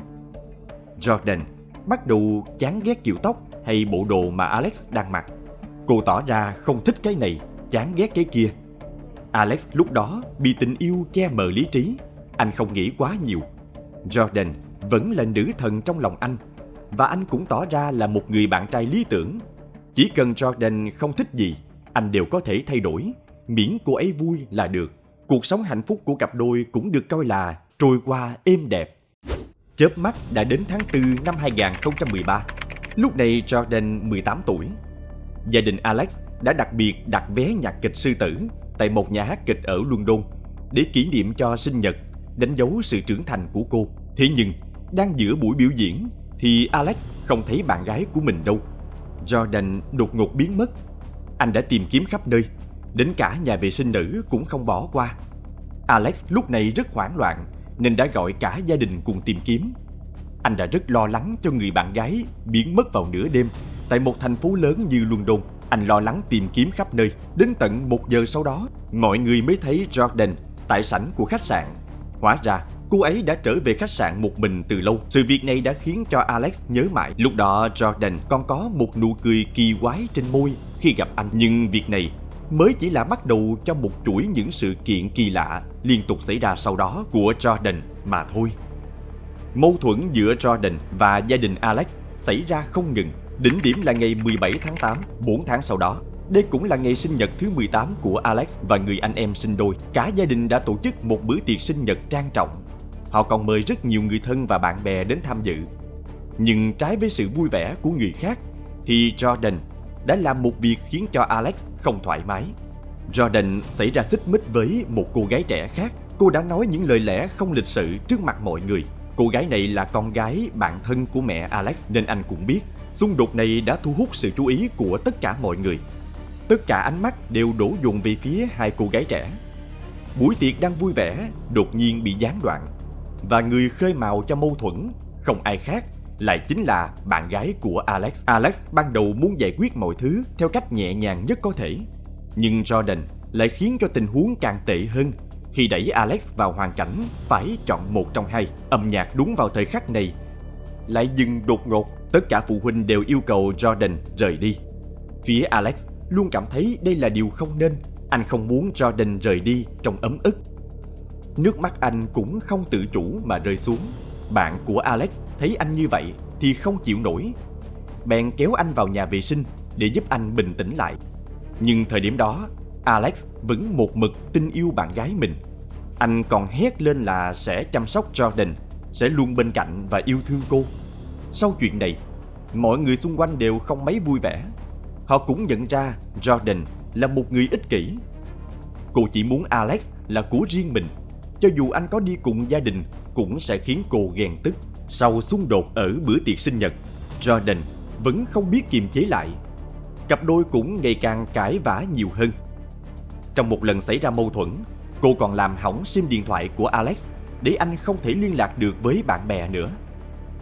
Khi Alex hồi tưởng về quá khứ, anh như đột nhiên hiểu ra, dường như những việc đã xảy ra đều là lỗi của Jordan, chứ không phải lỗi của anh. Anh đã suy nghĩ rất nhiều để rồi đưa ra quyết định sẽ phải buông bỏ tình yêu, kết thúc mối quan hệ này. Sau khi chia tay, anh trở lại cuộc sống độc thân yên bình, cũng quay trở lại với những người bạn bè thân thuộc. Mọi người xung quanh đã rất vui vì sự trở lại của Alex. Nhưng khi tất cả mọi người đều nghĩ mọi chuyện đã được trả lại hiện trạng ban đầu, thì Jordan một lần nữa xuất hiện. cô đến với một tin tức động trời về đứa con trong bụng cô là của Alex. Khi gia đình của anh biết được chuyện này, ban đầu họ đã không tin. Nhưng sau khi thấy Jordan đã tự mình tiến hành xét nghiệm DNA cho thai nhi, bà Geraldine, mẹ của Alex, đã không thể ngồi im được nữa. Đầu tiên là vì cả hai đứa con trai của bà đều đang còn đi học. Tiếp nữa là Geraldine cũng rất mong muốn bồng trên tay đứa cháu này. Cuối cùng là vì Alex, con trai bà, là cha của đứa bé. Bà không thể để anh mất mặt nên đã thỏa hiệp một cách hợp lý. Còn vì phía Alex, anh là một người rất có đạo đức và biết rằng mình phải có trách nhiệm với những việc này. Và mặc dù không muốn làm hòa với Jordan, anh vẫn sẽ ở bên cạnh cô, ít nhất là cho đến khi cô sinh đứa bé. Nhưng Jordan lại không giống những cô gái khác. Sau khi mang tin chấn động đến với gia đình Alex, thì cô lại biến mất và không có bất kỳ liên lạc nào với họ. Cho đến một năm sau, Geraldine đã nhận được tin nhắn bất ngờ từ Jordan. Cô sẽ để cho bà gặp đứa cháu vừa chào đời của mình. Từ tin nhắn bà biết rằng đứa cháu của mình là một bé trai. Chắc chắn không một ai trên thế giới này lại không thích gặp những đứa cháu đáng yêu. Và Geraldine cũng vậy. Bà đã đồng ý gặp mặt Jordan. Ngày 12 tháng 8 năm 2014, khi Jordan xuất hiện trước cửa nhà với đứa trẻ, Geraldine đã rất xúc động. Bà đã nhìn thấy một bản sao nhí của Alex đang nằm ngoan ngoãn trong đôi, và đứa bé thực sự rất đáng yêu. Cho đến thời điểm đó, ngoài Alex ra thì hầu như tất cả các thành viên trong gia đình đều đã gặp bản sao tràn trề sức sống này của anh. Khi mọi người nhìn thấy Jordan ôm bé con một cách tỉ mỉ cẩn thận, cái nhìn của họ đối với cô cũng thay đổi ít nhiều. Mọi người nghĩ rằng có lẽ tính cách của Jordan đã khác xưa sau khi trở thành một người mẹ. Và điều hiển nhiên, chính đứa con đã trở thành điểm mạnh của cô. Và có thể mọi người không để ý, người mà Jordan đã liên lạc đầu tiên khi quay trở lại là bà Geraldine, mẹ của Alex, chứ không phải anh. Đây cũng chính là cánh cửa gia đình, và cô đã thành công mở nó ra. Sau đó mọi người bắt đầu khuyên Alex rằng có lẽ Jordan đã thay đổi sau khi trở thành một người mẹ, tính cách cũng hiền dịu hơn. Bà Geraldine cũng sắp xếp một cuộc gặp mặt giữa cha và con cho Alex để gắn kết thêm tình cảm của hai người. Và có thể từ đây anh có thể chấp nhận Jordan một lần nữa. Khi Alex bước vào căn phòng có đứa con trai của anh trong đó, ánh mắt đầu tiên của anh đã va phải đứa bé đang nằm trên giường. Alex cũng không quá ngạc nhiên khi đứa bé lại giống anh đến vậy, vì anh đã tưởng tượng rất nhiều lần về bản thân hồi bé.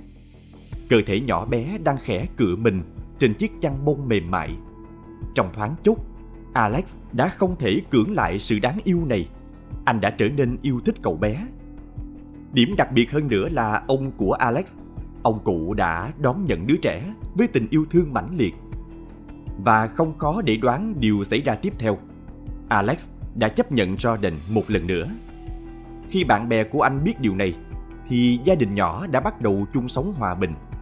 Tốc độ hàn gắn của gia đình khá nhanh, khiến mọi người vô cùng ngạc nhiên. Ngày 1 tháng 1 năm 2015, Alex và Jordan đã thông báo trên mạng xã hội về việc họ chính thức quay trở lại với nhau. Lần này họ còn có thêm một mối gắn kết huyết thống là đứa con bé bỏng. Và Alex lại tiếp tục mắc kẹt trong tình yêu một lần nữa. Mọi người đã không ngờ được rằng lịch sử luôn có sự tương đồng đáng kinh ngạc, và quá khứ cứ bị lặp lại. Một ngày nọ khi Jordan ra ngoài đi dạo, đã chạm trán với người con gái từng xảy ra mâu thuẫn với cô ở bữa tiệc sinh nhật trước đây. Ngay khi họ giáp mặt, Jordan đã không ngần ngại chào hỏi một cách không mấy thiện cảm, và họ đã cãi nhau ngay trên đường phố. Cuối cùng, cuộc cãi vã kết thúc không mấy vui vẻ, và cả hai trở về nhà của mình. Cô gái này sau đó đã gọi điện cho mẹ của mình để kể khổ. Ngay khi nghe tin con gái bị bắt nạt, người mẹ đã gọi ngay cho bà Geraldine để hỏi chuyện. Điều này đã khiến cho người mẹ chồng mới lên chức này khá xấu hổ. Bà không kìm nén được nên đã nói vài lời với Jordan. Bà không hiểu tại sao câu chuyện đã trải qua rất lâu rồi, đã trôi vào dĩ vãng hết rồi, mà cô con dâu này vẫn tiếp tục ôm sự khó chịu. Khi bà Geraldine nói những điều này với Jordan, thì cô chỉ đáp lại lời bà bằng cách im lặng không nói gì. Geraldine nghĩ cô con dâu nghe đã hiểu và sẽ rút kinh nghiệm. Nhưng không, khoảnh khắc tiếp theo đã khiến cho bà sửng sốt. Jordan đã thu hết đồ đạc của đứa bé và của cô để chuẩn bị rời đi. Cô đẩy cho Alex một quyết định khó khăn, lại bắt anh lựa chọn giữa gia đình và cô. Nhưng lần này, cô có thêm đứa con nên sức nặng đã tăng hơn rất nhiều đối với Alex. Cô bắt anh chọn lựa sẽ ở lại đây hay đi cùng cô và con. Trong khoảnh khắc lựa chọn khó khăn đó, Alex, một chàng trai 19 tuổi hiểu rõ đây là một quyết định quan trọng trong cuộc đời mình. Nhưng anh biết anh không thể bỏ rơi đứa con đang còn nhỏ. Anh không yên tâm về đứa trẻ nên đã chọn đi cùng Jordan. Tháng 5 năm 2015, Jordan dẫn theo Alex và con chuyển đến nhà cha mẹ cô ấy. Trong 2 năm sau đó, Alex chưa một lần nào trở về thăm gia đình của mình, hoặc nói trắng ra là anh không thể trở về. Alex luôn mang trong mình một hy vọng rằng anh có thể có cho riêng mình một gia đình hạnh phúc. Nhưng khác với trước đây, Alex đã mất liên lạc hoàn toàn với gia đình và bạn bè. Nguyên nhân không gì khác, chính là do Jordan. Ngay khi trở về nhà không lâu sau đó, Jordan đã bắt đầu thẩm vấn Alex rằng thời điểm cô biến mất lúc mang thai, anh có qua lại với cô gái khác hay có những hành động thân mật nào không. Nhưng cho dù Alex có trả lời hay giải thích thế nào, thì Jordan cũng không tỏ ra tin tưởng với người chồng của mình. Sau đó, cô cũng tự động thay đổi điện thoại và số điện thoại của anh. Thậm chí còn lấy luôn cả máy chơi game của Alex, khiến anh cắt đứt mọi liên kết với thế giới bên ngoài. Bà Geraldine rất muốn liên lạc để hỏi thăm tình hình của con trai và cháu của mình, nhưng số điện thoại không gọi được nữa. Bà cũng không biết hiện giờ anh đang ở đâu. Cuối cùng người mẹ đáng thương này đã nghĩ ra một cách. Bà chuyển khoản cho con trai một bảng Anh qua ngân hàng với nội dung I love you. Và lời nhắn này chắc chắn sẽ nhắn đến điện thoại của Alex khi anh nhận được tiền. Nhưng bà không thể ngờ rằng mình lại nhận được phản hồi rất nhanh. Gần như ngay sau đó, thứ bà nhận được lại là những tin nhắn đáng sợ. Alex đã phản hồi lại rằng anh ghét bà và hãy tránh xa anh ra. Cho đến tháng 7 năm 2016, Jordan lại chuyển nhà lần nữa. Có thể vì cô nghĩ ở cùng với gia đình mình sẽ khiến người khác dễ tìm thấy cô và Alex hơn. Hai vợ chồng đã chuyển đến Sowerby, Bedfordshire. Nơi đây cũng mở ra một chân trời mới cho gia đình nhỏ với khung cảnh nên thơ. Để cùng chăm sóc và nuôi dạy cho đứa con trai đáng yêu, hai vợ chồng cũng có thêm cho mình những mục tiêu và kế hoạch mới. Đầu tiên là có thêm một em bé nữa, và quả thực sau đó ít lâu, Jordan đã mang bầu tiếp. Nhưng cùng với đứa bé này là kéo theo một loạt vấn đề. Ban đầu Alex đã tìm được một công việc mà anh ấy rất thích, nhưng Jordan lại xuất hiện và cản trở, khiến anh bị đuổi việc. Cô còn lấy đi ví của Alex để không cho anh đi làm được nữa, mà chỉ có thể đi học cùng cô ấy. Lúc này Jordan đang học tại trường đại học Harvard, chuyên ngành nghệ thuật. Cô muốn trở thành một giáo viên sau này. Nguyên nhân Jordan không cho Alex đi làm chỉ vì cô muốn anh luôn bên cạnh mình. Sợ anh ở một mình sẽ lén về thăm gia đình, rồi biết đâu lại bỏ rơi cô và con. Cô lấy cớ là công việc của anh không tốt. Và kể từ đó, Alex cũng không làm việc gì cả, mà mỗi ngày chỉ đi học cùng vợ. Với những người bạn cũ của anh, Alex dường như biến mất khỏi thế giới này. Nếu không phải họ tình cờ thấy nick Facebook mới của anh, họ sẽ không bao giờ biết được Jordan đã ác độc thế nào. Họ tìm hiểu cuộc sống hiện tại người bạn của mình trên tài khoản, nhưng không cần phải nói. Những điều mà họ thấy chỉ toàn là những gì Jordan tạo dựng nên. Đây cũng là tài khoản mà cô ấy tạo mới cho Alex. Khi bạn bè hỏi tại sao Alex lại đổi tài khoản, hay tại sao lại không trả lời tin nhắn, thì luôn nhận được phản hồi không mấy thân thiện. Jordan đã giả làm Alex và nói những lời khó nghe với những người bạn, cứ như anh chưa bao giờ coi họ là bạn bè, không muốn liên hệ hay không muốn lừa dối họ. Nhưng bạn bè của Alex luôn hiểu rằng anh không phải là người như vậy, và họ cũng biết rõ đây là chiêu trò của cô vợ Jordan. Thay vì tức giận, thì họ thực sự rất lo lắng cho tình trạng của Alex hiện giờ. Và người lo lắng hơn cả là người ông đã luôn kề cận bên Alex từ khi còn nhỏ. Vào ngày sinh nhật 21 tuổi của Alex năm 2016, người ông đã gửi lời chúc mừng đến tài khoản mới của Alex giả mạo. Nhưng phản hồi tình cảm nồng nhiệt từ người ông này, thì Jordan lại thay Alex đáp lời và nói ông đừng bao giờ nhắn tin cho anh ấy nữa. Người ông biết đó không phải là Alex, nên ông cũng nhắn lại thiện chí. Ông không muốn làm phiền, chỉ cần họ sống tốt là được. Trên thực tế, đây không phải là lần đầu tiên Jordan chọc ghẹo người lớn tuổi hay có những lời trêu đùa. Kể cả khi cặp đôi còn sống ở nhà cha mẹ của Jordan trước đây, Jordan đã từng lừa Alex rằng mẹ của cô vừa nhận tin ông của anh đã qua đời. Kết quả là Alex đã một mình khóc hơn tiếng đồng hồ trong phòng ngay khi nghe được tin tức tồi tệ. Jordan thì chỉ đứng một bên nhìn và sau đó tỉnh bơ nói rằng cô chỉ đùa thôi. Cô còn nói như vẻ trách móc rằng Alex đã quá quan tâm đến gia đình của bản thân anh rồi. Nhưng cô không biết rằng Alex được ông nội yêu thương từ bé. Hai ông cháu cũng kề cận bên nhau rất nhiều năm. Cô vợ này lại không suy nghĩ mà đùa một cách ác ý như vậy. Nhưng đây không phải là lần duy nhất. Một lần khi hai vợ chồng đi du lịch London, Jordan đã chửi mắng Alex suốt dọc đường vì nghĩ anh đã phải lòng một cô gái khác. Cô thậm chí còn không nghe bất kỳ lời giải thích nào từ Alex, đồng thời dọa rằng nếu anh không nói thật thì sẽ không có buổi đi chơi nào hết. Alex chỉ có thể nhẹ nhàng khuyên giải, vì lúc đó đã đến London mà đùng một cái trở về thì không được hay lắm. Nhưng dù có nói khô cả cổ thì những lời của Alex cũng không có tác dụng. Lúc đó Jordan nảy ra ý tưởng ra ngoài mua thuốc ngủ và nói với Alex rằng chỉ cần anh uống một viên thì họ sẽ đi chơi tiếp. Người chồng trẻ không còn cách nào khác đành chiều theo ý cô vợ. Nhưng thay vì uống một viên như thỏa thuận thì cô lại đưa cho anh hết số thuốc còn lại và nhét hết vào miệng Alex bằng một cách mạnh mẽ như ra lệnh. Alex đã phải làm theo những gì Jordan nói.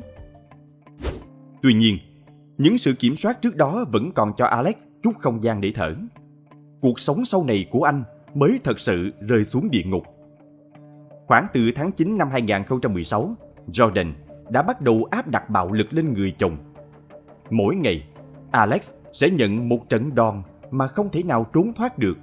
Và nếu tối hôm trước cô có quên, thì sáng hôm sau sẽ có một trận bù. Alex tội nghiệp, không được phép ngủ trên giường, mà phải ngủ dưới sàn. Mặc quần áo thì vừa nóng bức, vừa cũ rách. Đến lúc ăn thì anh sẽ đi theo sau Jordan, và chỉ có thể ăn những thức ăn thừa của cô. Người vợ bất thường này luôn muốn người chồng nghe lời mình. Anh không còn bất cứ sự tự do tự chủ nào. Trong một lần, Alex không thực hiện như những gì Jordan nói. Đêm hôm đó, trong giấc mơ, anh đã cảm nhận được cơn đau truyền tới đầu. Ngay khi anh mở mắt ra, thì thấy cốc đang rơi trúng mình và ánh mắt giận dữ của người vợ. Không lâu sau đó là một dòng nước màu đỏ tươi chảy ra từ vết thương, nhưng anh cũng không được đưa đi bệnh viện điều trị. Những ngày tựa địa ngục như vậy kéo dài một thời gian, và Alex dường như quen với cường độ bạo lực này. Nhưng ngay lúc đó, Jordan lại nghĩ ra cách mới để hành hạ người chồng. Cô đã vung một cây búa vào đầu, tay và chân của anh. Mặc dù Alex biết việc này nếu không cẩn thận rất có thể khiến anh không còn sự sống, nên anh đã lén ném cái búa đi. Thế nhưng điều này lại như chọc điên Jordan. Bây giờ thì cái gì cô cũng có thể lấy để làm đau Alex đáng thương, gậy gỗ hay ấm nước sôi, thậm chí cả con dao cắt bánh mì. Nhưng những thứ này vẫn chưa làm Jordan hài lòng. Cô còn mua về một máy phát hiện nói dối. Cô trói Alex lại và tiến hành kiểm tra. Tuy nhiên, có điều gì đó rất kỳ lạ ở đây.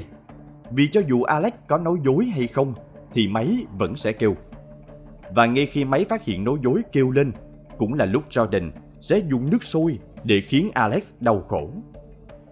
Mặc dù bị hành hạ như địa ngục, nhưng Alex vẫn kiên trì, vì anh muốn nhìn đứa trẻ thứ hai của họ được sinh ra và hy vọng có thể sau đó mọi thứ sẽ tốt hơn.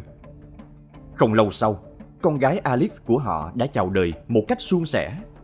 Nhưng sự thay đổi của Jordan mà Alex mong đợi đã không đến.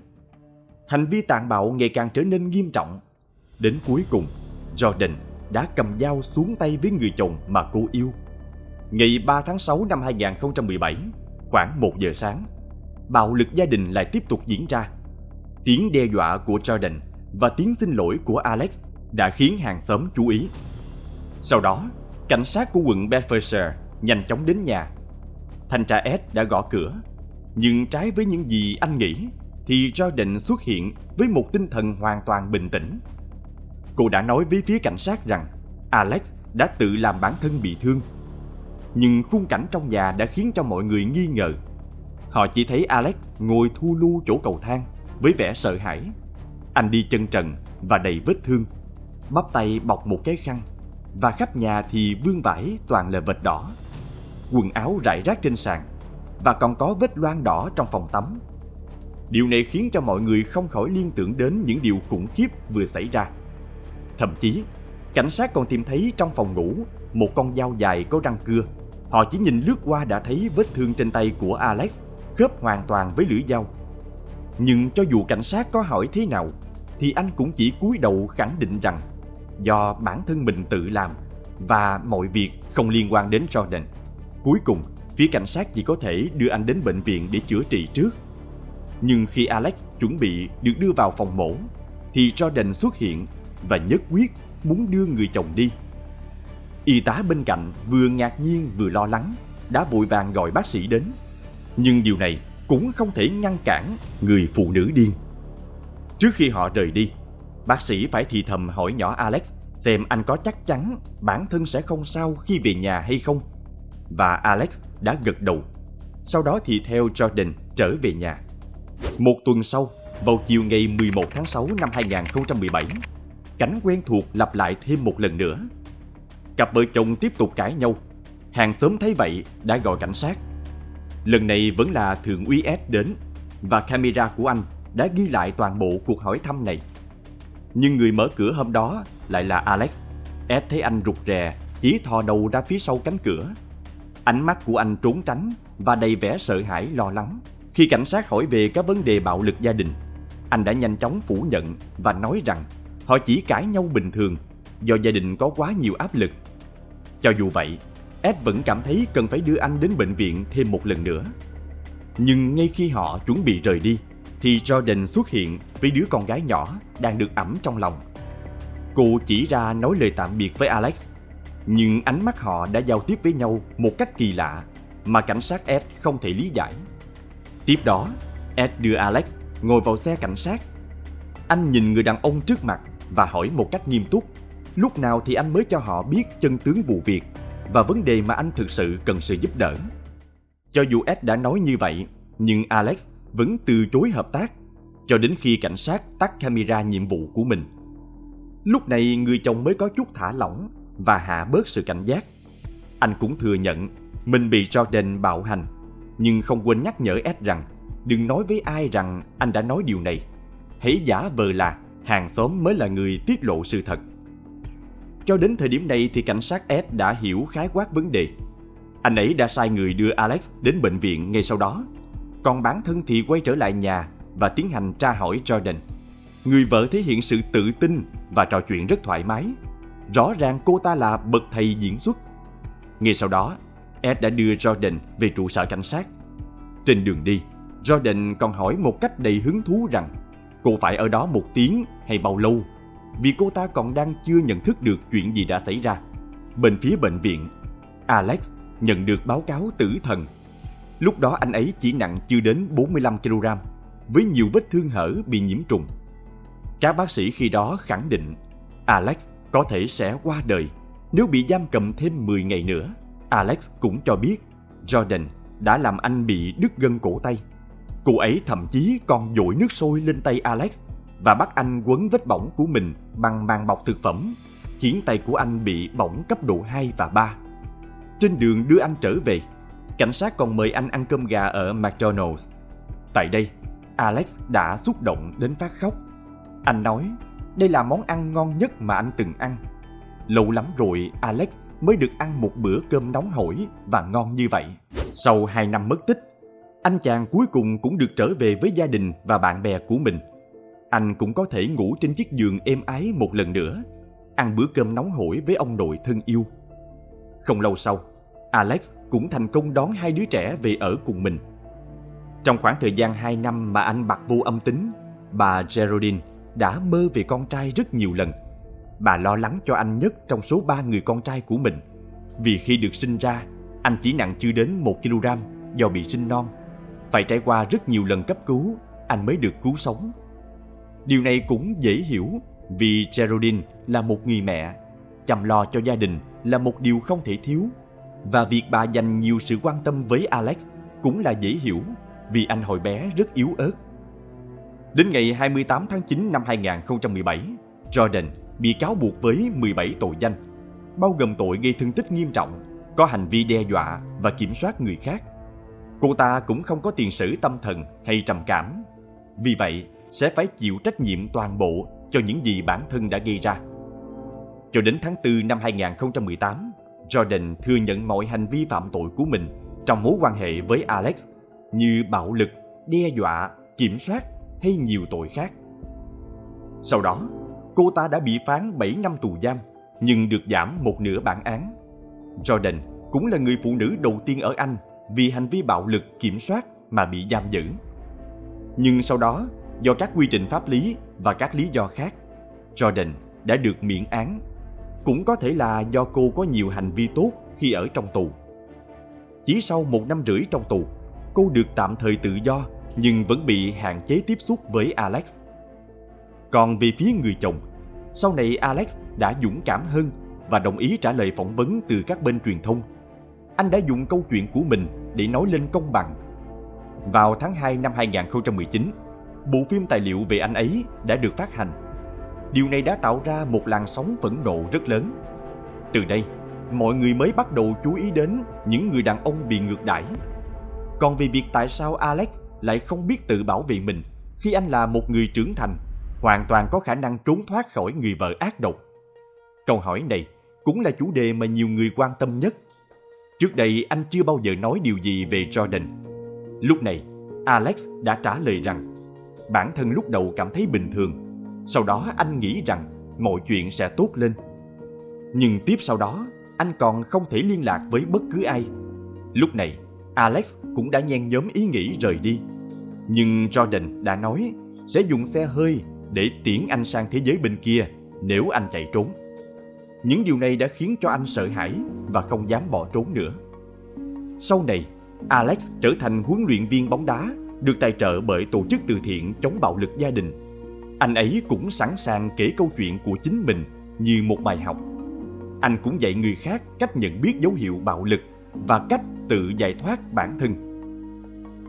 Các bạn nghĩ sao về câu chuyện của Alex và người vợ bạo lực trong vụ án được chia sẻ ngày hôm nay? Hãy để lại ý kiến ở phần bình luận bên dưới để cùng thảo luận nhé. Và trước khi rời đi, đừng quên để lại một like, một subscribe và bật chuông thông báo để tiếp tục theo dõi những vụ án khác trên Văn Tùng Siêu Kỳ Án. Còn bây giờ, xin chào và hẹn gặp lại các bạn trong những video tiếp theo.